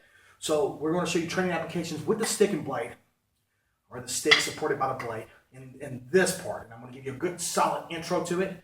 And then when we get into the sword and dagger, you're going to already kind of have a feel for it and understand where we're going with it. Okay, going into some of the stick and dagger fundamentals here. You'll see a lot of these coordination drills a lot in the Inasano, La Costa blend. The Guro Inasano teaches. I'm going to add some extra ones for you and show you how we work through on some of these things. I think this is still a valid part of training. It teaches the student right away. The student that just started to pick up the stick and dagger, it teaches him right away how to flow and how to move. And then later on, obviously, we're going to break away from that and free flow it, but I think these are good to start with. Okay. The first one that I like to do, we're going to go 5 count. See, 1, 2, 3, 4, 5. See, it's a curving strike. So watch. When I go here, this comes under. So if I do it in the camera, watch. 1, 2, 3. Low back in, high back in, under. The knife is ready and loaded. See, this is a curving strike that's going to miss the guy just for the sake of the drill. See, that's the backhand motion strike. That's the thrust to the eye. You see, and then we hit it back into the next drill. Okay. So, see? 1, 2, 3, go back in, high back in, curvy strike. Now watch, this right here is what we're going to do with this. See, when I go and he blocks this, it's a fake. He blocks it, but see, that gives me the hand. See, that's the reality of what we're trying to do there. Okay, they call that yo daño. Oh, it's fake. See? Now if he doesn't block it, fine. Don't block it, fine. I get something. Okay, but if he does block it in reality, boom, that's the headshot, and we can go right back into what we're doing, right? Okay, so 1, 2, 3, go back in, high back in. 3 count. 1, 2, 3. Good. 4 count. 1, 2, 3, 4. Watch this. We're going to hit back in, and it goes right back into it. That's the first series of drills. I'm going to break these down for you slow again, maybe a different angle. Okay. First one, 5 count. 1, 2, 3. Go back in, high back in. This goes in, see, and then we hit out. Okay. First one. Second one we did was 3/4. 1, 2, 3. Okay? And then the third one we did is what we call 4/4. But in the drill, it's actually a 6 count, so you can call it a 6 count for the stick of dagger. So we're going to go 1, 2, 3, 4, hit, back in, and that hits back out. Okay? We'll do the whole thing for you one more time. In flow for you here.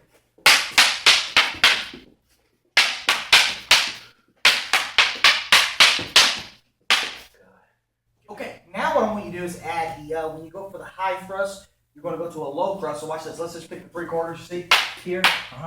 We go here. Now, as I told you, this right here is the fake for the shot, right? Okay. Well, when I go to this signifies, you see, I'm going here and he's checking it. Well, if I move my hips just a little in, then that's into the bladder, and that's the application of that low line shot. Is to just move that arm over and plow through. But for the sake of the drill, you see, you're going to go boom, boom, boom, and then you're back out to the shot, you see. So, 1, 2, 3, and when I hit low, I kind of be low. That's the kind of something I teach across the board with any of the systems that I'm teaching, right? So what I mean by that is if I go high, in reality, I'm going low.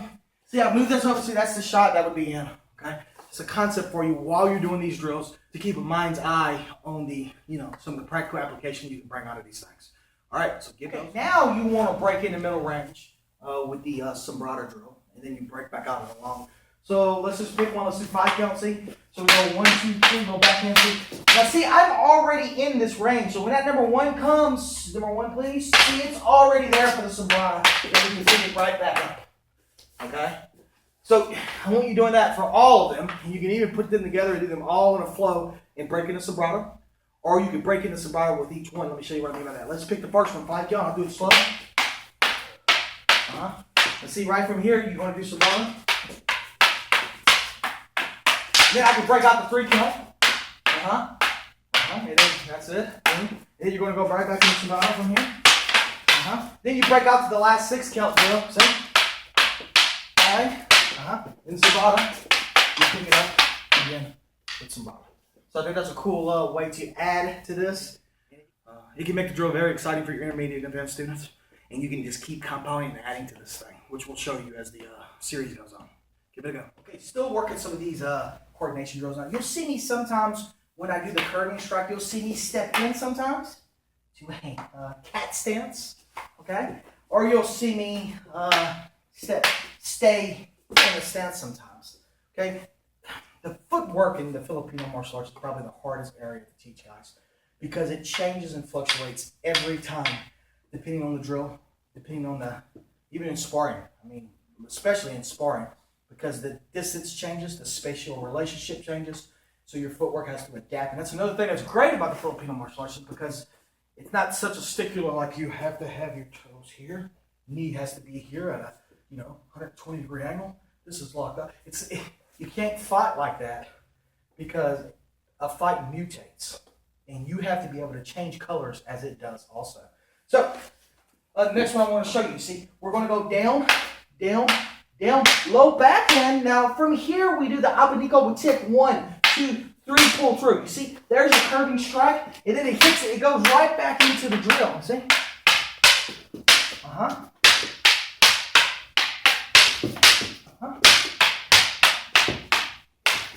Good? Yeah?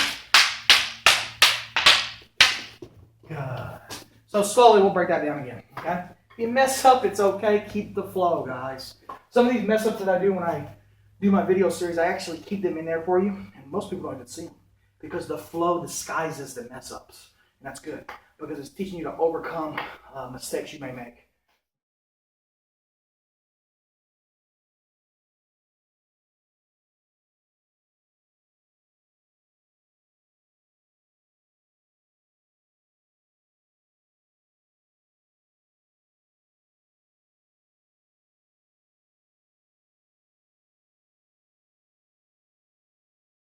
Okay, I'm going to show you a couple different concepts here with the BCD aerial.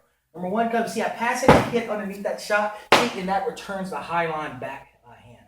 Number 2 comes, see, I'm getting behind it, and I'm trying to thrust up with this. This becomes a roof block, see, to deflect that thing, and that would go right to the hand, or to the small fingers, or to the arm, you see. And I pass it by, you see, and we return the high line shot. Number 3 comes, see, I pass it by and hit the forearm, high line return. The next one comes, you see a couple concepts here. I can thread. Now, in reality, this would be in, and we'll show you this in a second.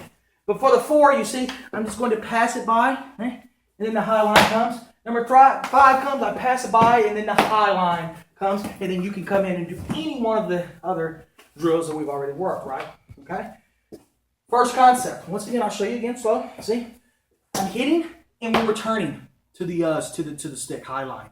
See? I'm getting behind it, thrust up, you see? And then that returns to the high line. See? I'm getting underneath it. See, that hits the shot, high line. Coming into the structure, that hits, go slowly again. This hits, and this would be in, and we'll show that, as I said. But for right now, see? High line, thrust come, see, I hit, and we'll return high line shot. Okay? First concept.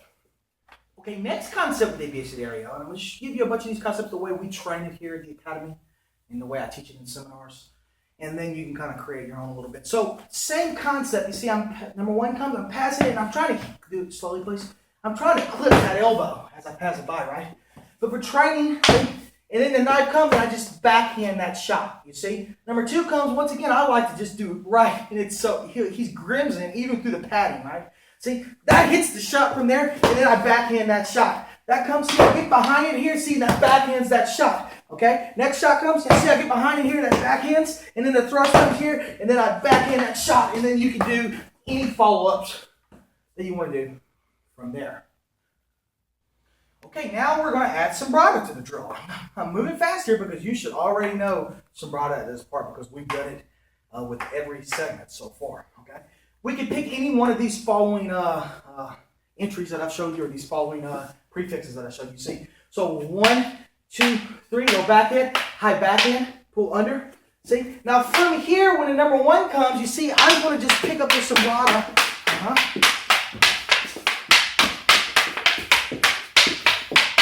And right here, we're back out.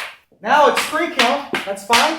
See, from here, look, backhand. See, curves it in, and then we pick up sombrata. Good. So, slowly with the concept here. You can do any prefix you want to do. From here, it's already there. You see, in a little bit, we're going to show you what to do from there. But that entry already brings you into that middle range that we want to train. So, 1. You can go down to 1 knee. And then we're back out.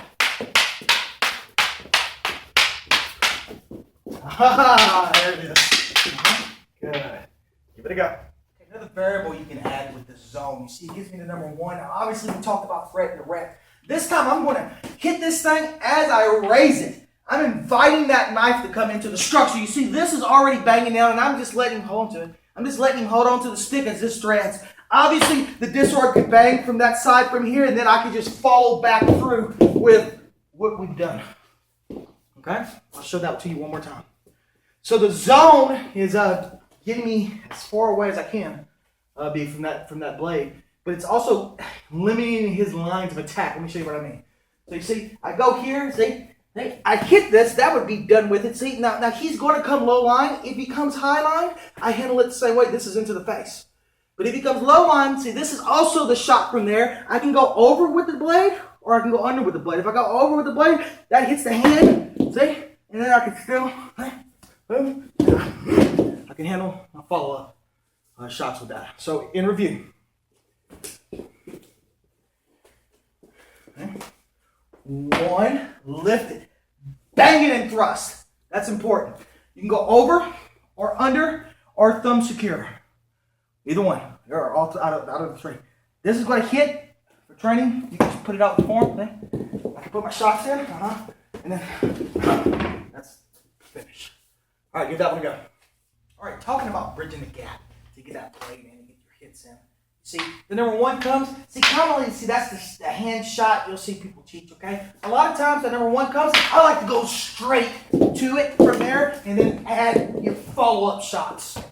Okay? I'll show that again. I'll break that down a little slower for you. See, if I bridge that gap, usually you'll hear me always teach touch, especially if it's his hand. But if I am bridging, even if it's empty-handed, if I am bridging the gap, see, and we'll get into more of that when we go into the concept of complete arsenal or the empty-hand portion of Kali, okay? But for right now, you see, if I bridge that gap and I hit that limb, hopefully, if it runs into me, even if it doesn't, this hand is going to protect and touch. This is to the eye or to the throat, okay? So the next shot I want you to do with the stick is when I hit that thing, I want you to zone a little bit with it.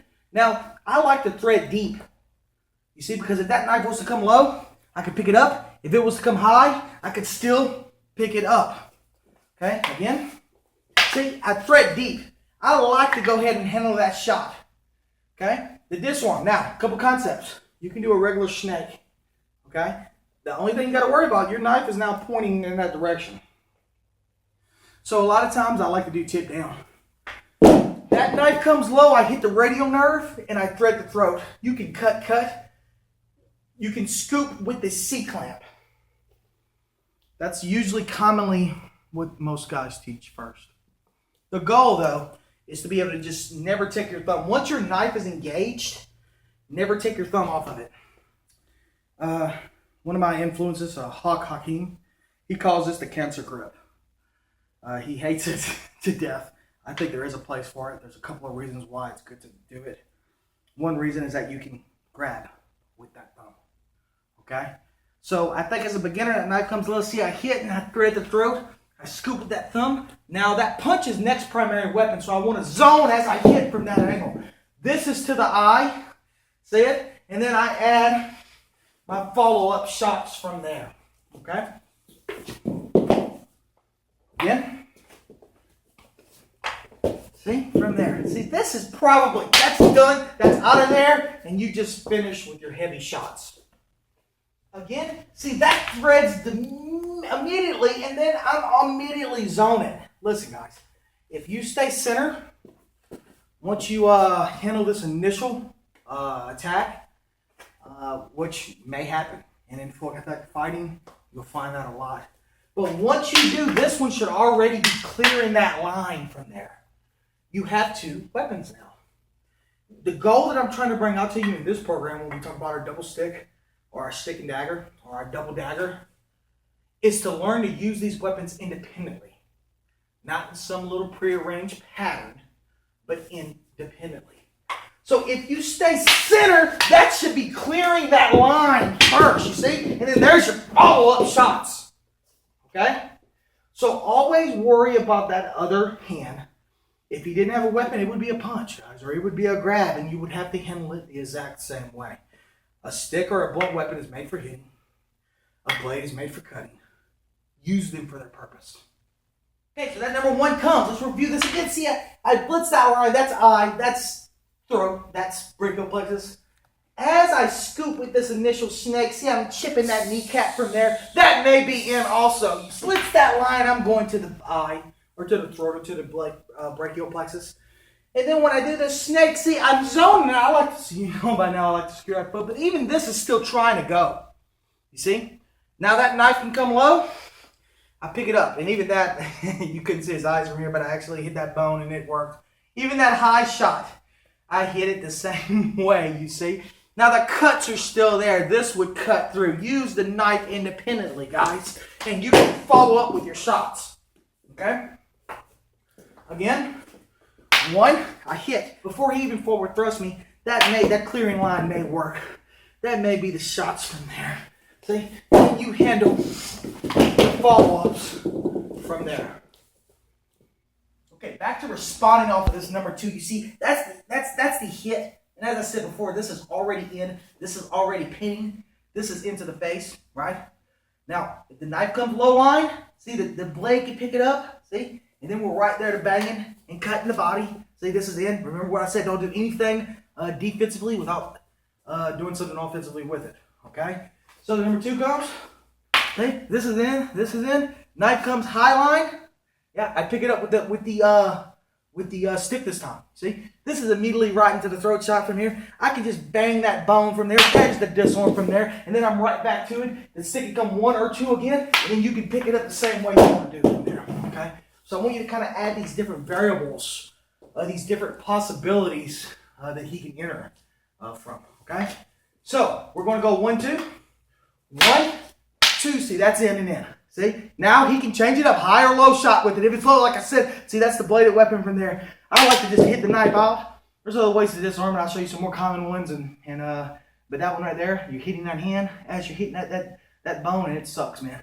This is in from there. See, I can still circle from there with it. That's still the shot, then you just add your follow-up shots. Okay, see, this is in. Okay, as I said. Now, from here, we can always just take the stick up with the disarm. So this is into the throat, you see. As I scoop, see, I like to cut or thrust them away. See, that's here, and that's monitoring that, see? And this goes ahead and checks it from here. Okay, so number 2 comes, okay? That's in here. That could be the shot here immediately. See, I put in my added shots from here. And see, as I disarm the 16 and 9 comes low, see, that hits, and that would be it, obviously, okay? But for the training, if I have to cover that thing, you see, I don't do anything defensively without getting in some thrust, some shots, right? Come in here, scoop it. As I said before, you know, a lot of people like using that thumb, and that's a good fundamental way to start. But when you're actually in combat, you don't want to take your thumb off of that blade. So you just scoop it from here. See? Now I can hit the knife out, or I can do the more common way where they teach you just to use your forearm from there. See, that's another shot back in, and then I can add follow-ups from there. See? Again. So we're going to hit the angle 1 to the angle 2. Right? See, that's the shot. There's the shot. See, I monitored that. That was probably already fixed. See, there's the shot. And then I add my follow-ups. Give it a go. Okay, sometimes when that angle 2 comes, and we're going to go back to the angle 1 and show you some more from there. But sometimes when that angle 2 comes, instead of doing the common where they hit the stick first, you want to sometimes just blitz that line as fast as you can, just like when we talked about in part 1 of the attacking block series, where we don't just want to block pass and lead and then go back. We want to take his space with that block, okay? So the number 1 comes, see? The number 2 comes, see, I'm already just into the structure from here as tight as possible. I may not even touch this stick from here. I may not even use the stick as a blocking tool. You see my point with this? So 1, see, this may go into the throat immediately. You see, and this would be the shot right there to the throat area. See, I'm stretching away from there. You see, and that's the shot, and that would be the hit. Okay? I'll try to break this concept down for you. Okay? So slowly, number 1 comes, scoot up for me. So slowly, number 1 comes, see? Number 2 comes, see, that's the shot, and that would be the shot from here. You see it? If he pulls back, I have it anyway. You see? I could walk the line, and when we get into the empty hand portions, you'll see more of this, okay? See, I just break that thing away from there, monitoring that shot. If it comes, beautiful, I still handle it, I can hit it, I can hit the blade, I can hit the hand, and add my follow-up shots. So the concept here is what I call blitzing lines. The number 1 comes, I pass it. I can either blitz the line and rush the line with the thrust, or I can rush the line with the thrust, double thrust, or I can just go and just get behind him as fast as I can and rush that shot. That would be the shot. That's the shot. See, I pull him away from here. Right? Time comes along, see, I still handle it same way. So just another concept to try that I don't think many people like to teach. They think that they're always to block and attack with the stick. Sometimes you don't need to block. If I don't need to block, I'm not going to, guys. I'm just going to take his space. I'm going to run him into something. I'm going to put hits. I'm going to put thrust in and neutralize that attacker.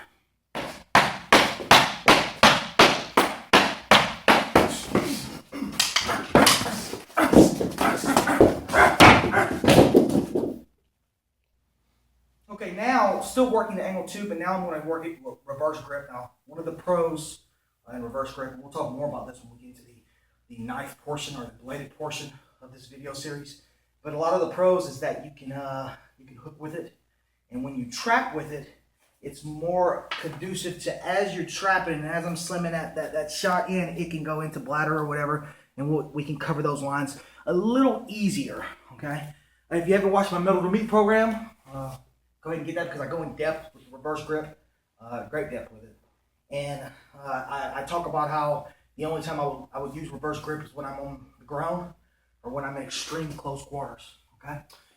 it's good to work it, okay? So still doing the angle 1. See, I hit this. Angle 2 comes. See, still doing the good thing, but see, this thing is already stapling that body. You can see his face. See, this is into the eye or into the throat. See, the thrust comes low. It still picks up that bone. See, that bone is still there. That would be the hand shot there. For training those, you can just hit that knife from there. See the other thrust, that's to the bladder shot, that's there. I can still hook this and snake and reverse snake this knife from here. You see, there's the disarm, and then you can add finish shots. Okay? I'll work you through that one more time. Gives me the number 1. See, the number 2 comes, this is already in, that's the hand shot. This is pinning. I can check this and monitor it as I go ahead for the snake, right? I disarm, the knife comes low. You see, this cuts across it slams and cuts across the bone, see? I hook this thing as I disarm that body. This would probably be another shot. That would be another shot from there. And then you could just add your follow-ups. We'll work this concept for you. This variable again. Okay, 1, 2. 1, 2. So that's in that. I'm already probably monitoring this shot, you see. As I zone a little further from it, I can snake. Right? That's it. There's the disarm. That would be in. That would be into the leg to the groin. All meat is good meat, you see. And I can add follow-ups from it. I'll do it one time for you fast.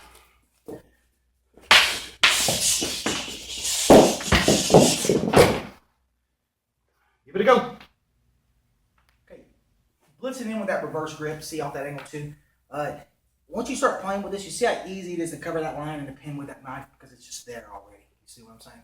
Remember that this stick is always hidden too. It's one of the great things about having 2 weapons in your hands is that they're working independently. Let's get out of the concept of fixed patterns and let one weapon cover and hit one line while the other weapon covers and hits a different line. Okay. So number 2 comes. See, I can cut this thing. I can pin it from there. See, I can thrust him from there. Okay. Knife can come low. I can pick it up with the stick now. As I cover that shot from there. See, and this slams right down. See, pinning both weapons. See, and I go right back into the throat area, and I can pick it up from there. Just start taking the drill, and I can go back with it. Okay, just some concepts. Once you start playing with this, you'll get a lot. You'll create a lot of your own from it. One more time with that one. Okay, then we're going to move on. So he hits. Come a little closer. One more time with that one, and then we're going to move on. See, so he hits the number 1. See, the number 2 comes. See, I'm here. See, the knife comes low line. See, I can pick it up with the stick hand. See, that will probably do it. Then I just repin everything. That's a bladder shot. That would be the throat shot to lift him up with that. See, I'm still monitoring that angle from there, and that's when I can do my own follow-ups. So pinning both ends with that staple. Give it a go. Okay, moving back to the angle 1 shot, we're going to bring you again the cambiata. I'm a really big fan of the cambiata. As you know, I taught you earlier, and I talked about actually functionalizing it and making it work. A lot of people think that it cannot work. And those that think it can work, who have never put it to test during sparring, really don't know how to make it work, okay? The key, if you remember, is to press into the structure as you do it, okay? We've already talked about that. Go back, review that series. Now I'm going to show you some combinations you can put together, some skill sets with the Dagger, okay? So the number 1 comes, we'll isolate it first. See, I'm still trying to hit that hand and to cut that hand, right? So number 1 comes, cutting it, and that's why I put gloves on him, okay? Now as soon as I do it, see, that monitors that shot. See, that cuts and or thrust. I like the zone still away from that, you see? That would come in, and you still have the disarm. We'll start slow with this one, see? So I blitz that line, and I cut that back of that hand. That will probably do it, okay? As I said before, too, you may pick up everything. The stick may pick it up, as well as the knife. You see the shot from there, okay? As I cut the eye line from there, see? I disarm the stick. See, this is already picking up the shot. And we'll show a different angle in a second. And especially when we get to the sword and dagger portion, you'll see that sword will be into the structure. Already picking up the knife line. See, look at that. It's already into the throat. See, that would be the finish from there. And then you can add your follow-ups. We'll show a different angle. Okay, I want you to understand how we go around that structure. Number 1, see, I go here and I monitor and I cut immediately. See, this is in, that's the hit, that's in. See, that would be the shot from there and the cut. As I disarm the structure from there, and you can follow up with that if you would. Give it a go. All right, still blitzing that line, number 1. See, that's the caveat. Now, I'm trying to get behind that hand. See, I'm trying to hit the bone, trying to cut the hand. See, this rolls immediately. See? And as soon as it does, this monitors it already, and this is already into the structure. We've already talked about that. This is into the armpit. See? I can go here with the snake, and I can tip down for the disarm, Or what I can do, then I go over here, right? I can just scoop it, you see? So this is kind of up, see? And I go right here and I pull this thing sideways. That still hits the body, you can see. That would be in, that would be in, that would be cutting the face. Knife comes close, that's in, that's still the disarms, and I can add my follow-up shots. Okay, next one from here, you see, still doing the caveat. I'm pressing into the structure, that hits. Now see, immediately this blade goes into the armpit, see? And you guys that have done my middle to me program, you know that when I go in with the wrist angle broke a little bit. See the wrist alignment? And then I turn on the way out. You see this? Okay? Now all I'm going to do is this. Okay, I'll show you a different angle. Okay? One, see, two, see, that goes into the foot area. See the knife comes, I cut, that could be brachial plexus. Either one, see I disarm, and then I add follow-up shots from there. We'll break this down slow for you again. I go here. Now, the key with this one is when I blitz that line and I cut, I chamber the knife. If not, you may as well just go high line again. You see that? So you have to get that knife in a chamber position so that you can hit that underline angle. See, so it goes here. See, I thrust that shot that goes into the foot area. See, and the disarm is so easy. It's already there. I would just bang the hand. If you want to do more traditionally, see, I hit here and I just use the forearm from there. See, and I could add any follow-ups that you want to do. Okay? So those are your first two basics. Number one, cambiata, I check, I cut.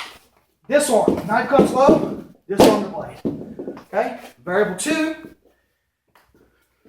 I go here, you see, there's the thrust, there's the disarm, see, there's the disarm, and then I finish up with it from there.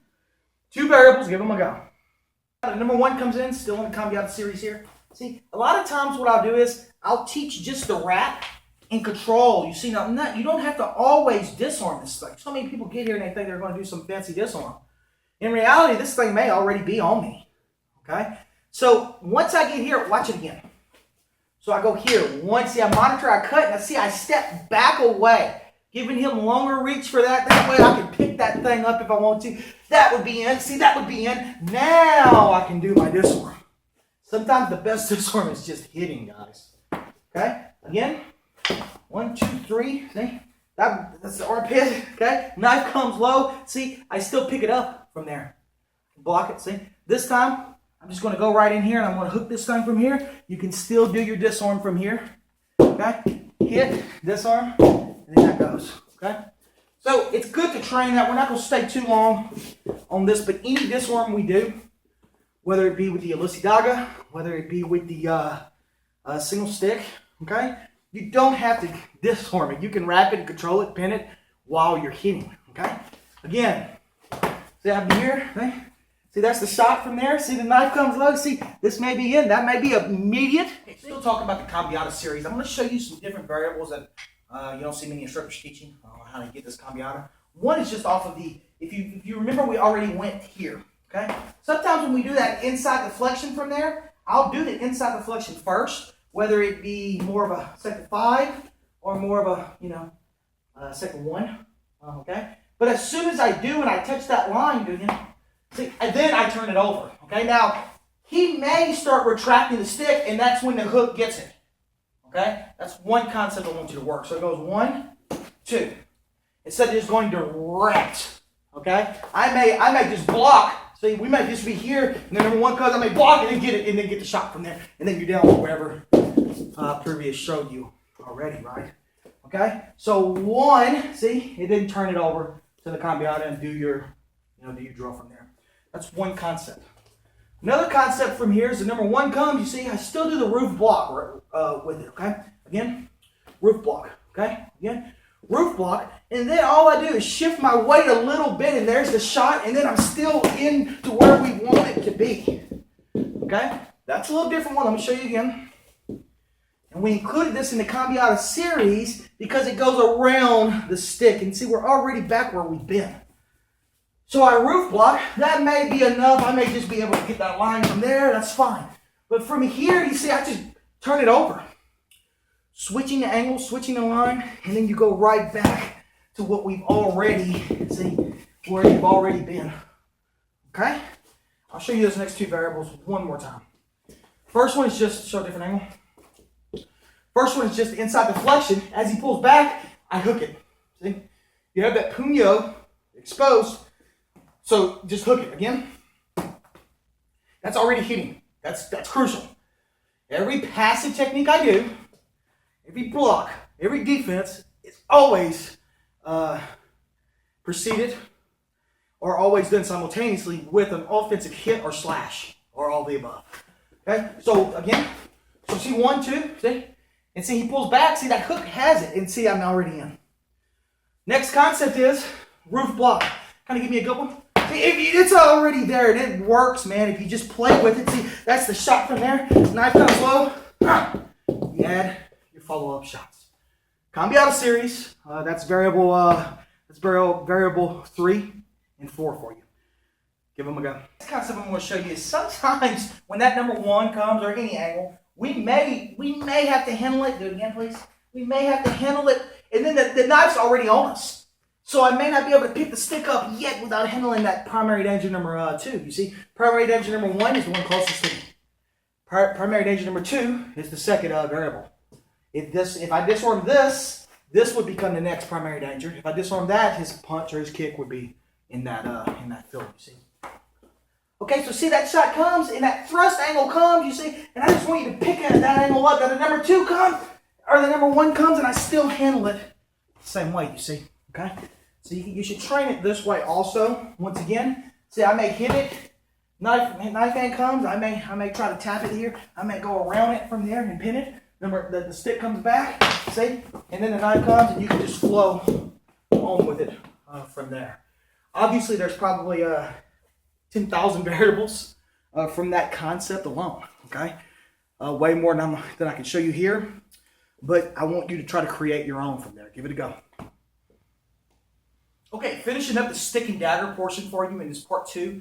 Now keep in mind when we get into the bladed section of the video series, we're going to do sword and dagger. So we're going to bring back some of these concepts as well as teach you some new ones that apply more to the bladed weapon than the blunt weapon, okay? This is what I call the reversal series. I'm going to try to do this for you so you see. We can start in a coordination drill always, and I've stayed away from that for the last few parts of the video for you. Always go back to that and try to pull everything out of the coordination, you see. Now he is going to just do a basic inside the flexion to the snake, you see. So we're here, and he comes right here. You see, now I abandon my stick. This hand that he is disarming makes a circle from here. See, there's the thrust to the throat. See, there's the thrust to the armpit. His knife comes low. You see, I cover and hit this thing, and I disarm the knife from there, and then I make my own finish up shots from there, okay? We'll show that again, that concept. So reversal number 1, we call this. You see these snakes? And see, I just make the half move in there. See, that's automatic armpit shot, you see? He can come low, or he can come high. See, I still cover and thrust that angle. See, that's the cut. See, that could be the disarm right back to the armpit from there. And when we get into the hand portion, we'll show a lot more variables. But for right now, we're just breaking some of the basic concepts for you down. Okay, give that first one a go. Still doing the disarm here. As soon as he rolls this thing, I roll it right over. Okay? That goes into the structure, see? Okay? The knife comes low. I can pick it up with the knife, you see, and handle it. Or I can pick it up with the hand and handle it. Okay? I can eject it or I can strip it. You see? And when we get into the double knife portion, we'll cover a lot of that material. Okay? Right now, though, I'm just showing you some variables with this series. Okay? So he snakes it. Okay, that's it. I see I zone still a little bit. You see that? Okay? When the shot comes, I can also defend it with his arm.